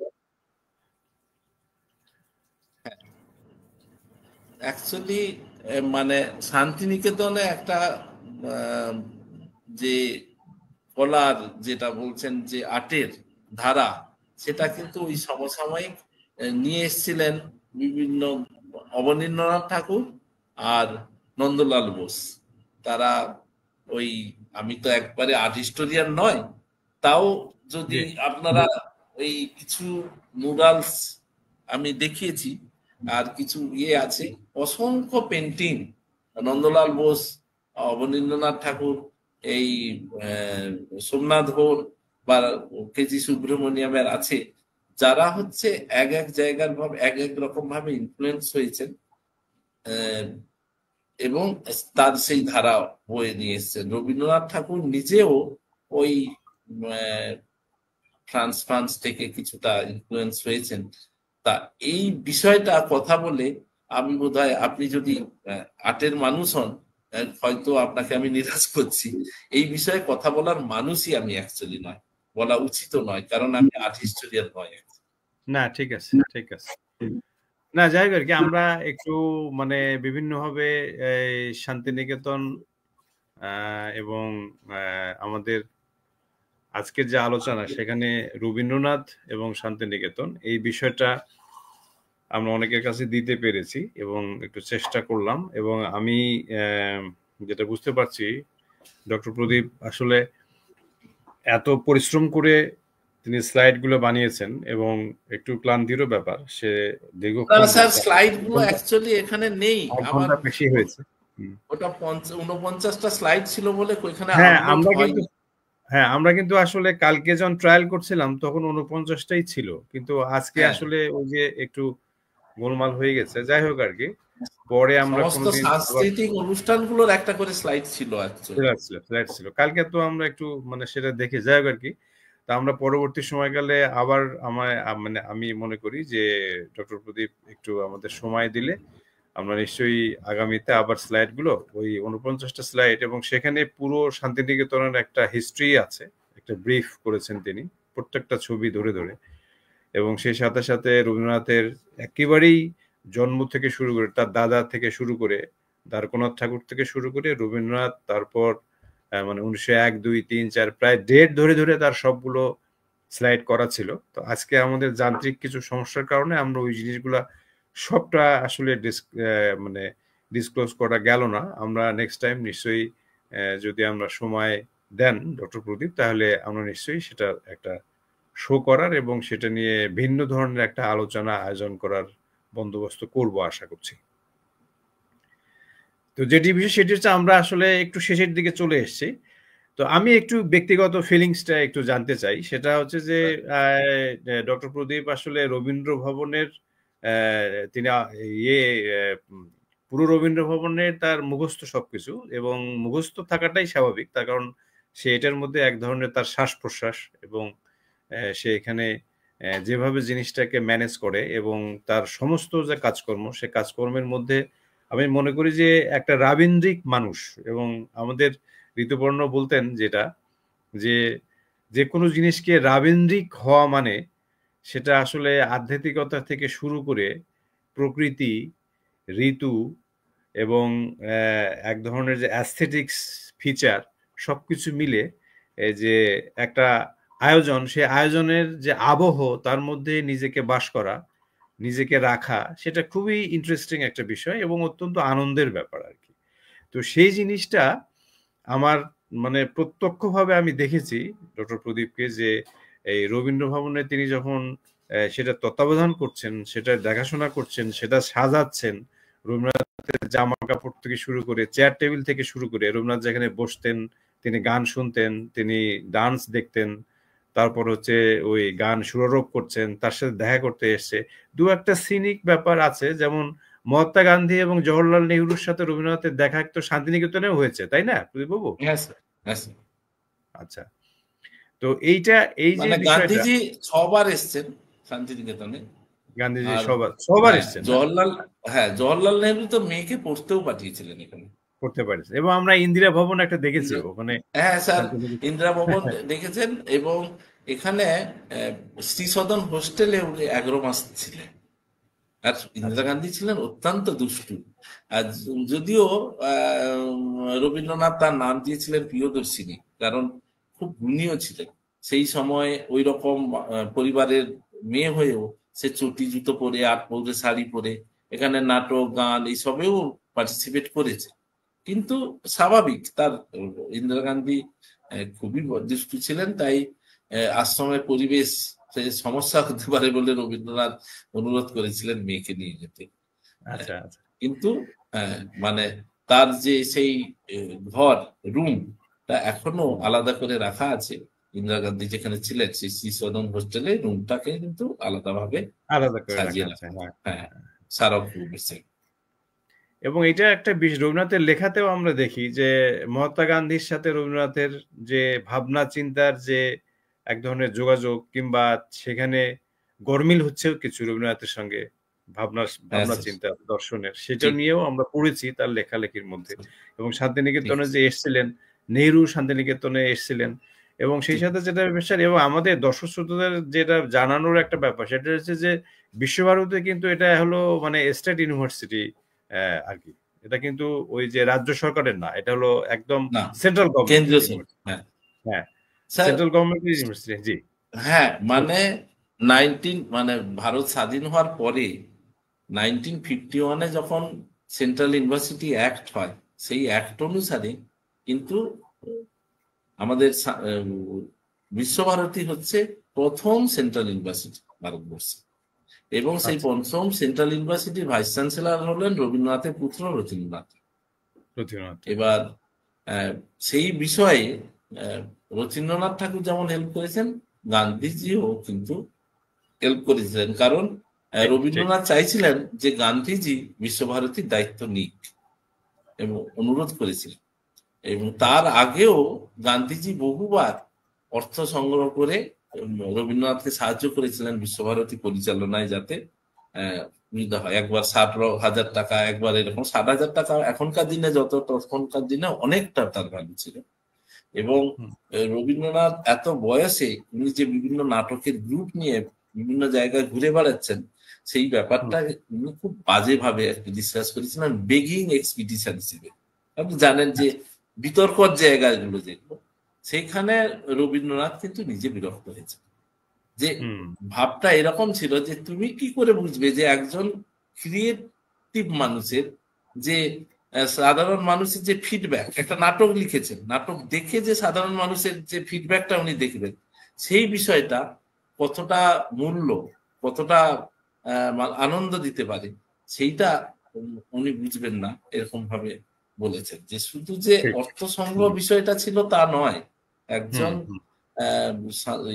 সৃষ্টিশীল মানুষের কাছে এই বিষয়টা খুবই গুরুত্বপূর্ণ, যে তার এই সৃষ্টিটা কিরকম হয়েছে, মানুষ কিভাবে নিচ্ছে, এইটা বোঝা। আচ্ছা, আমরা কিছুক্ষণ আরেকটু বলেই হয়তো একটু শেষের দিকে চলে আসছি। সেটা হচ্ছে যে শ্রীনিকেতনের যে বিল্ড আপটা, এবং শ্রীনিকেতন তো অনেক বড় একটা জায়গা জুড়ে, এবং শ্রীনিকেতনের যে সমস্ত তিনি, আমি মানে যেটুকু দেখেছি আর কি, একটু ল্যাব করেছেন ফার্মারদের, এবং বিভিন্ন রকম খামার করেছেন, এবং সেখানেও তো অনেকগুলো স্কাল্পচার আছে, এবং সেটাও কিন্তু অনেক বড়। সেখানেও কিন্তু একটা বিরাট একটা মানে পার্ট আর কি, যে শান্তিনিকেতনের একটা অংশ, কিন্তু সেটা এত বড়। এবং সেখানে রবীন্দ্রনাথের যে ইয়েটা, মানে একটা সামগ্রিকভাবে রবীন্দ্রনাথকে যদি আমরা দেখতে চাই, চিনতে চাই, বুঝতে চাই, সেখানে কিন্তু শ্রীনিকেতন মনে হয় আমার একটা বিরাট বড় একটা অংশ।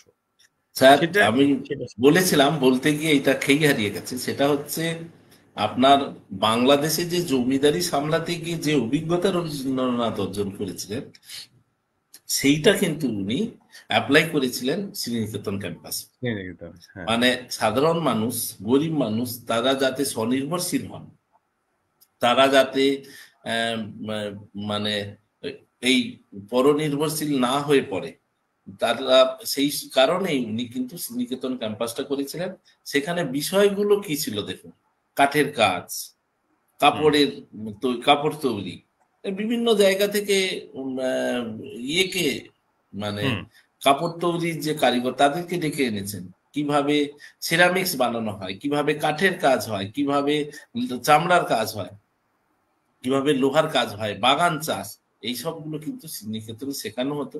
এবং সেই বিষয়টা নিয়ে কিন্তু একটা সময়, দীর্ঘ সময়, বিশেষ করে ধরুন রবীন্দ্রনাথ মারা যাওয়ার পর থেকে 51 সাল পর্যন্ত, যখন বিশ্বভারতী আর্থিক সমস্যার মধ্যে আছে, তখন কিন্তু এই শ্রীনিকেতন ক্যাম্পাস বিশ্বভারতীকে অনেকটা সাহায্য করেছে।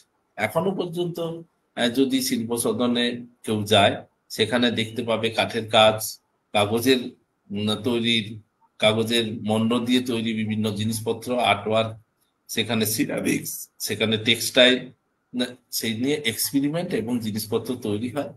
আউটলেটে সেগুলো বিক্রি হয়, এবং সেটা শ্রীনিকেতন ডেভেলপমেন্ট হিসেবে এখন তৈরি হয়। শুধু তা নয়, শ্রীনিকেতন থেকে প্রায় 100টি গ্রামকে দত্তক নেওয়া আছে। সেই গ্রামেদের চাষবাস, শিক্ষা, সংস্কৃতি, এইসবগুলো কিন্তু বিশ্বভারতী পরিচালনা করে বিভিন্ন মানে টিচারদের মাধ্যমে। একটা নেটওয়ার্ক আছে, সেটা কিন্তু এখনো পর্যন্ত রবীন্দ্রনাথের প্রদর্শিত পথে সেটা চলে।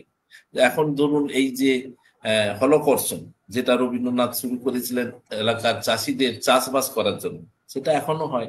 ওই দিন বহু হাজার হাজার মানে চাষিকে বিভিন্ন ফলের গাছ, বিভিন্ন গাছপালা দেওয়া হয়, যাতে তারা সেগুলো মানে লাগাতে পারে, বিভিন্ন সার, বীজ। হ্যাঁ স্যার, হ্যাঁ স্যার। এবং শ্রীনিকেতন উৎসবে হয় কি চাষিদের বিভিন্ন প্রোডাক্ট মানে ফসলকে এক্সিবিশন করা হয়, যারা ভালো ফসল ফলায় তাদেরকে পুরস্কৃত করা হয়, শুধু আর্থিক পুরস্কার নয়, তাদের বিভিন্নভাবে এনকারেজ করা হয়। তা এই হচ্ছে শ্রীনিকেতন, যেখানে হ্যাঁ, যে আমরা মোটামুটি একটা ধারণা পেলাম আর কি। হ্যাঁ স্যার, এই ব্যাপারে হ্যাঁ, রবীন্দ্রনাথকে হেল্প করেছিলেন এলমাস্ট সাহেব, তিনি বহু অর্থ সাহায্য করে এবং রবীন্দ্রনাথকে বিভিন্ন দিশা দেখিয়েছেন, যে যেটা আমরা যে সয়েল বা বিষ্ঠা, সেটাও যে সার হতে পারে। সে নিজে একটা বিদেশি মানুষ হয়ে সেটা বালতি বালতি করে নিয়ে চাষের জমিতে দিচ্ছেন, সেটা দেখে রবীন্দ্রনাথ অস্বস্তি ফিল করেছেন, যে কোনো সময় কিভাবে সার হতে পারে, কিভাবে চাষ হতে পারে, এই ধরনের অনুর্বর মাটিকে কিভাবে উর্বর করা যেতে পারে, সেটা নিয়ে কিন্তু তাদের গবেষণা আছে। এবং আহ, বাইরে থেকে চাষ শেখানোর জন্য লোক নিয়ে আসা, তাঁত শেখানোর জন্য লোক নিয়ে আসা, এবং বিভিন্ন যন্ত্রপাতি মানে বিভিন্ন জল সরবরাহ করার জন্য ব্যবস্থা, কমিউনিকেশনের জন্য টেলিফোনের ব্যবস্থা, ট্রাক্টর নিয়ে আসা, এইসব কিন্তু রবীন্দ্রনাথ রথীন্দ্রনাথ এইসব করেছিলেন। যার ফলে যে শান্তিনিকেতন এরিয়া যদি এখন যে এত উন্নত দেখা যাচ্ছে, সেটা হয়তো অতটা হতো না, একটা সাধারণ গ্রাম হয়ে পড়ে থাকতো যদি রবীন্দ্রনাথ বা তাদের পরিবার এখানে না আসতো। ঠিক। শুধু আর্থিক দিক থেকে নয়, সাংস্কৃতিক এবং শিক্ষার দিক থেকেও কিন্তু ঠিক একটা আছে। উৎসর অনুর্বর জায়গা হয়েই থাকে। হ্যাঁ, হ্যাঁ। না, সেটা তো বটেই। এবং তারপরও যেটা কথা আর কি, সেটা হচ্ছে রবীন্দ্রনাথ তো শান্তিনিকেতনে গোটা পৃথিবীর মানুষকে নিয়ে এসেছেন। চীন হ্যাঁ থেকে, স্যার, জাপান থেকে, এই মানে একদম। আমেরিকা, ইংল্যান্ড, মানে মানে ইয়ে কি বলে, আর্জেন্টিনা, এমন কোনো জায়গা নাই যেখানে যেখানে গেছেন না, সেখান থেকে নিয়ে এসেছেন। এবং ঠিক স্যার। বাঙালিকে বিশ্বের সাথে যোগাযোগ, বিশ্ব সংস্কৃতির সাথে যোগাযোগ করে শান্তিনিকেতনের যে আন্তর্জাতিক একটা ব্যাপার, সেটা শুধু শান্তিনিকেতন নয়, এটা আসলে ভারতবর্ষকেও একটা বড় জায়গায় নিয়ে চলে গেছে এটা। এবং একদম। সেই সাথে সাথে বাঙালিরও একটা গর্বের ব্যাপার আর যাক আর কি। আমাদের আর একটা, আমি শেষ প্রশ্ন, আমার একটু আগ্রহ, আমার ছাড়তে ইচ্ছে করছে না, আপনি কি একটু ক্লান্তি এসছে কিন্তু না, তারপর আমার আমার স্যার কিছু সমস্যা আমাদের, আহ, বসেই আমি তো একটু আছি বাড়ি। রথীন্দ্রনাথ সম্পর্কে যেটি ব্যাপার, রথীন্দ্রনাথের স্ত্রী ক্ষুদিমা দেবী প্রতিমা সম্পর্কে। দেবী। হ্যাঁ হ্যাঁ, স্যার। প্রতিমা দেবী এবং রথীন্দ্রনাথ, যেটি ব্যাপার যে তাদের সাথে রবীন্দ্রনাথের যে যোগাযোগ সম্পর্ক, এবং এই রথির যে আর্কিটেক্ট যে ভাবনা চিন্তাগুলো আছে, এবং রবীন্দ্রনাথের মৃত্যুর পরে কিংবা রবীন্দ্রনাথের মৃত্যু মুহূর্ত থেকে তারপরে যে জায়গাটা আছে, এইটা যদি একটু সংক্ষেপে একটু বলা যে, এবং রথীন্দ্রনাথের একটু কাজের ডেফিনেশন গুলা সংক্ষেপে একটু যদি বলে আমরা একটু শেষ করতে চাই আর কি। যে মানে স্যার, আপনি যদি শান্তিনিকেতনে আসেন, তাহলে অনুভবের জায়গা মানে ভার্চুয়াল বিষয়, যেটা যেটা অনুভবের জায়গা, সেটা রবীন্দ্রনাথ। আর সামনে যেটা দৃশ্যমান যা দেখছেন, এই বাড়ি, এই গাছপালা, এই জিনিসপত্র, এই প্রতিষ্ঠান, এবং তার যে এরিয়া প্ল্যানিং থেকে সব কিন্তু রথীন্দ্রনাথ। আচ্ছা। রথীন্দ্রনাথ যদি হুম। রবীন্দ্রনাথের স্তম্ভ হয়ে না থাকতেন, তাহলে কিন্তু বিশ্বভারতী এইভাবে তৈরি হতো না।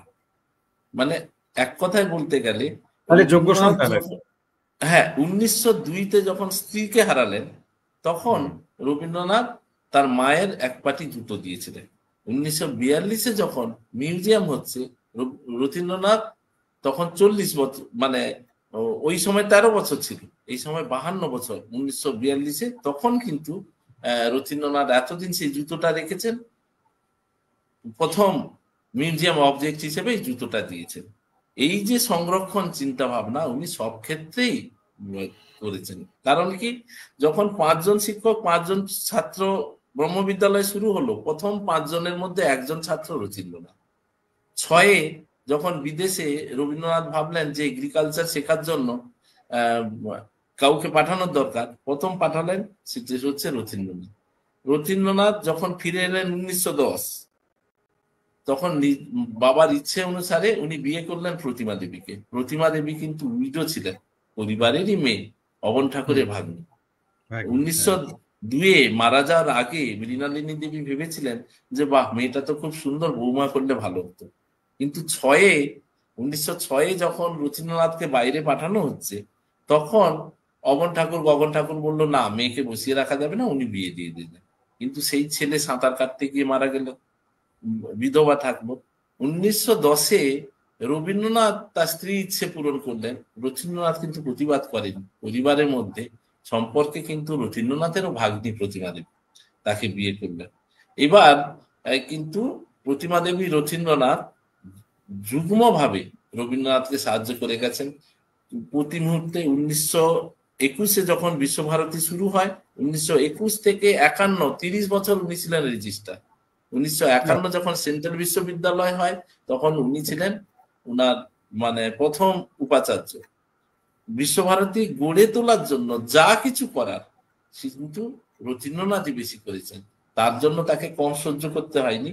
সেই সময় বহু গুণীজন শান্তিনিকেতনে ছিলেন, যেটা রথীন্দ্রনাথের বিরুদ্ধে বিভিন্নভাবে আহ ছিলেন, লেগেছিলেন। কিন্তু রথীন্দ্রনাথ 1910-এর পরে উনি পিএইচডি করার জন্য ইলিনয়েডে শুরু করেছিলেন, কিন্তু পিএইচডি করেননি। উনি জগদীশ বোসও তার গবেষণার সঙ্গে রথীন্দ্রনাথকে যুক্ত করতেছিলেন, কিন্তু উনি সেখানেও যান। সিআর দাস ওনাকে রাজ্যসভার মেম্বার হওয়ার কথা বলেছিলেন, তিনি কোথাও যুক্ত হননি। কারণ কি? তাহলে বাবা সাহেবের বিশ্ববিদ্যালয়ের কি হবে, বাবা সাহেবের যে ইচ্ছা পূরণের কি হবে? এইরকম একটা মানুষকে কিন্তু আমরা এখনো পুরো এক্সপ্লোর করতে পারিনি। ওর দেওয়া লতানো বাগান, দেশ বিদেশ থেকে বিভিন্ন ধরনের গাছ। আপনারা এতক্ষণ শুনেছেন যে শান্তিনিকেতন ছোটনাগপুর আউটস্কার্ট, মানে ছোটনাগপুর মালভূমির একটা অংশ, ঊষর অনুর্বর জায়গা। কিন্তু সেটা সমতলের মতোও নয়, আবার পর্বতের মতো এত উঁচুও নয়, দুটোর মাঝামাঝি। যার ফলে ওখানে সমতলের গাছও হতে পারে, পাহাড়ের গাছও হতে পারে। এই এক্সপেরিমেন্টটা কিন্তু রথীন্দ্রনাথ আর নগেন্দ্রনাথ করেছিলেন। যার ফলে বাংলার যদি আপনি দেখেন, বহু আনকমন ইম্পর্টেন্ট গাছ, বিদেশি গাছ এখনো শান্তিনিকেতনে আছে। অযত্নে, অভাবে বা ওই টার্মাইটের জন্য বহু গাছ মারা গেছে ঠিকই, কিন্তু এখনো বহু গাছ আছে। আর বিশেষ করে 1941-এ রবীন্দ্রনাথ ঠাকুর মারা যাওয়ার পরে যে কি স্ট্রাগল রথীন্দ্রনাথ করেছেন এই বিশ্বভারতীকে দাঁড় করানোর জন্য, আর্থিক পরিস্থিতি কি করে সামলেছেন, সেটা সত্যি স্মরণ করার মতো। যদি 1951 থেকে যদি সেন্ট্রাল ইউনিভার্সিটি না হতো, বিশ্বভারতী হয়তো খুবই ক্রাইসিসের মধ্যে পড়ে যেতেন রথীন্দ্রনাথের অবর্তমানে। যাই হোক, রথীন্দ্রনাথকে যে আপনি সম্মান জানানোর জন্য স্যার এই সুযোগটা করলেন লাস্ট প্রশ্নে, সত্যি আপনার প্রতিও আমার শ্রদ্ধা অবনত হয়ে গেছে।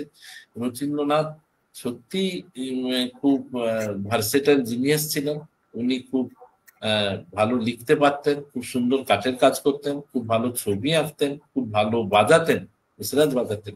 তা এইরকম একটা গুণী মানুষ, এরকম একটা মানুষকে কিন্তু এখনো পর্যন্ত সেইভাবে এক্সপ্লোর করা হয়নি। রথীন্দ্রনাথের ছায় সে প্রায় মানে হারিয়ে গেছে। কিন্তু যারা আমরা কাজ করি, এই যে মিউজিয়াম যেখানকার অপেক্ষক আমি, সেই মিউজিয়ামটাও কিন্তু এই রথীন্দ্রনাথের সৃষ্টি। তিনি ওই 1902 সালে ওই জুতো থেকে শুরু করে মিউজিয়াম হয়ে যাওয়ার মানে মিউজিয়াম যখন বানাবেন, উনি রিপিটেডলি বিভিন্ন পত্র পত্রিকায় অনুরোধ করেছেন সবাইকে যে আমার বাবার দেওয়া স্মারক যদি কারো কাছে থাকে দেওয়ার জন্য, কারণ এটা গবেষণার কাজে লাগবে, দেশের কাজে লাগবে এবং সমাজের উন্নতির জন্য কাজে লাগবে।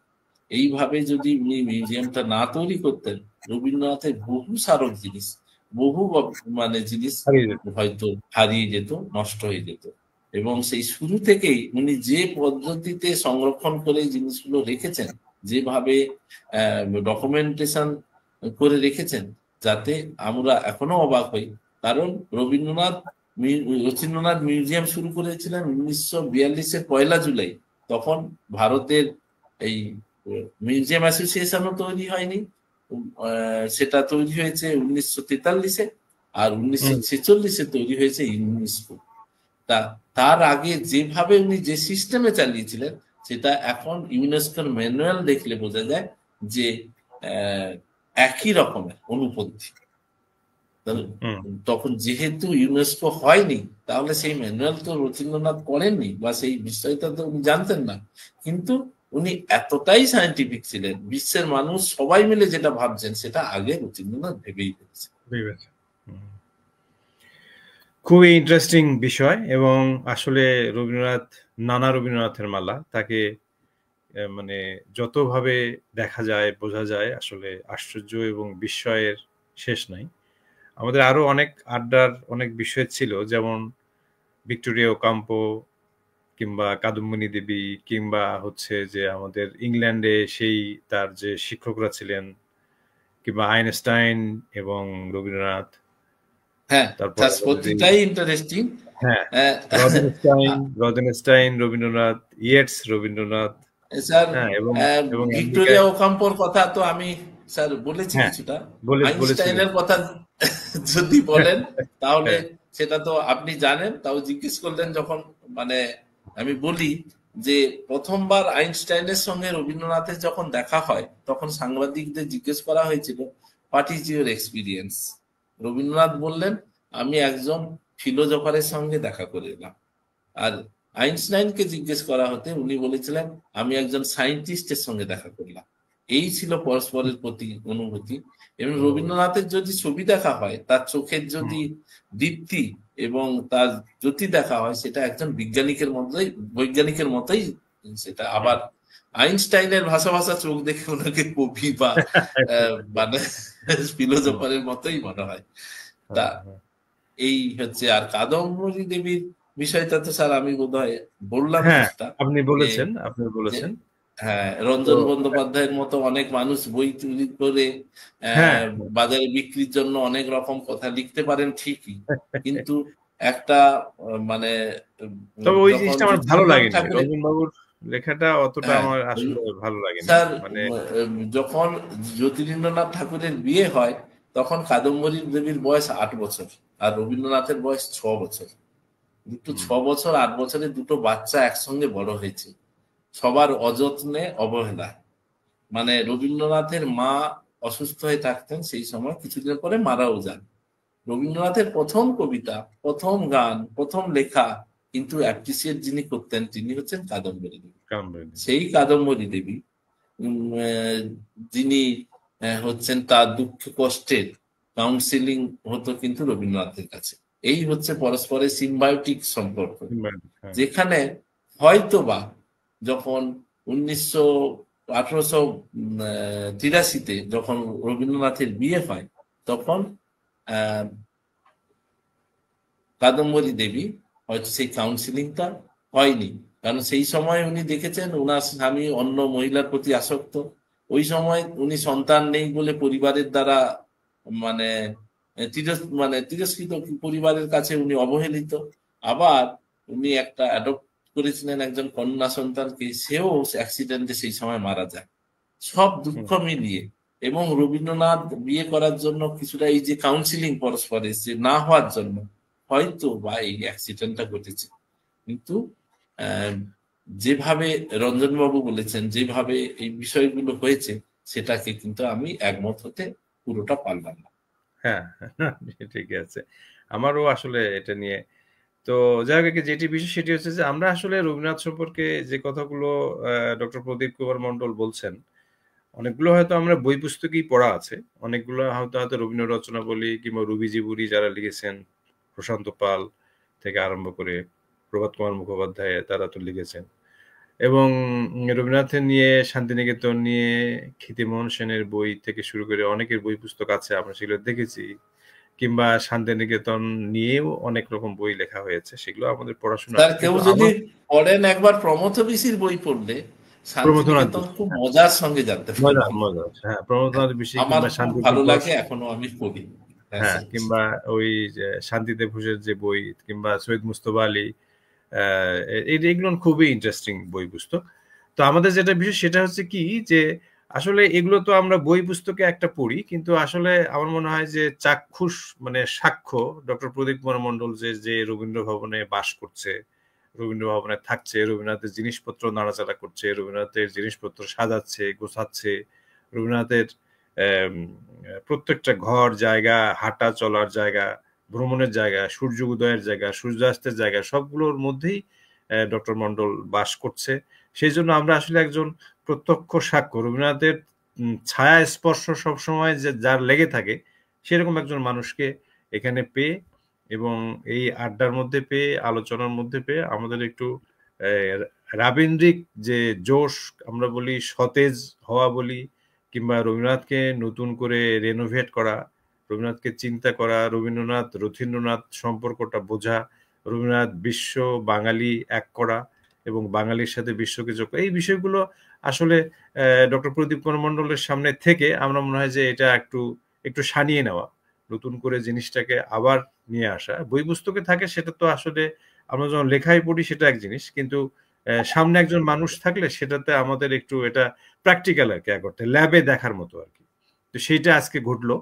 তো আমরা এই জন্য খুব কৃতজ্ঞ এবং আনন্দিত, এবং সেই সাথে সাথে এই আমাদের এই প্ল্যাটফর্মে যারা ছিলেন আপনারা দীর্ঘ সময় ধরে, অনেকটা সময় কেটে চলে রাতও হয়ে গেছে, আপনাদের সবাইকে শুভেচ্ছা এবং ভালোবাসা জানাই।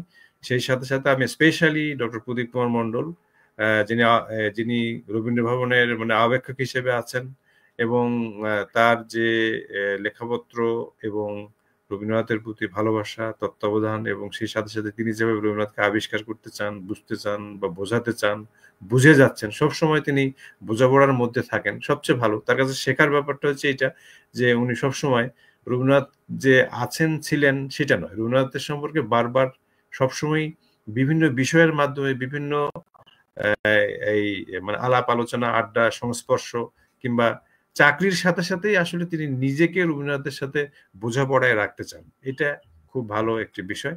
আমি তার প্রতি শ্রদ্ধা, ভালোবাসা, এবং তিনি যে যথেষ্ট ব্যস্ত মানুষ, এর মধ্যে সময় দিয়েছেন, আমি খুব কৃতজ্ঞতা যে এরকম একটা অনুষ্ঠানে এসে তিনি আসলে আমাদের এই প্ল্যাটফর্মকে আলোকিত করেছেন।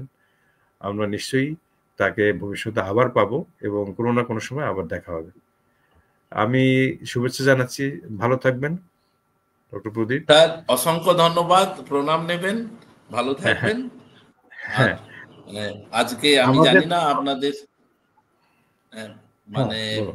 প্রশ্নের উত্তর কতটা আমি দিতে পারলাম ঠিক করে, কিন্তু এইখানে যুক্ত হতে পেরে, এখানে আসতে পেরে আমি খুবই আনন্দিত হয়েছি। না, যেটা বিষয় সেটা হচ্ছে কি যে অনেক প্রশ্ন আছে, অনেকগুলো প্রশ্ন, সব প্রশ্ন আমি আসলে সামনে আনিনি, কিন্তু অনেকেই আপনাকে শুভেচ্ছা জানিয়েছে, বাংলাদেশের অনেক লেখক এবং দুই বাংলারই অনেকেই যুক্ত হয়েছে এবং তারা আপনাকে শুভেচ্ছা ভালোবাসা জানিয়েছে। এবং এরকম একটি অনুষ্ঠানে আসলে যেটা ব্যাপার সেটা হচ্ছে যে ওই স্লাইড থাকা এবং দেখা জানা, যেহেতু আপনি সরাসরি ওখানে থাকছেন, কাজ করছেন, সেক্ষেত্রে আপনার অভিজ্ঞতাটা একটু স্পর্শটা আমরা পেলাম আর কি। এটাই হচ্ছে সবচেয়ে বড় ব্যাপার, এবং আমাদের দর্শক শ্রোতারাও সবাই আমার মনে হয় এখানকার যে অবস্থা আমি দেখছি তাতে সবাই খুব আনন্দিত, এবং এই আনন্দটা আমরা একটু ভাগ করে নিই। আপনি ভালো থাকবেন, আবার দেখা হবে নিশ্চয়ই। নমস্কার। আমাদের শ্রোতাদের, দর্শকদের ভালোবাসা জানাই। নিশ্চয়ই আমাদের পরের মাসে অন্য কোনো অতিথি নিয়ে দেখা হবে। আপনারা ভালো থাকবেন। শুভেচ্ছা সবাইকে, শুভরাত্রি।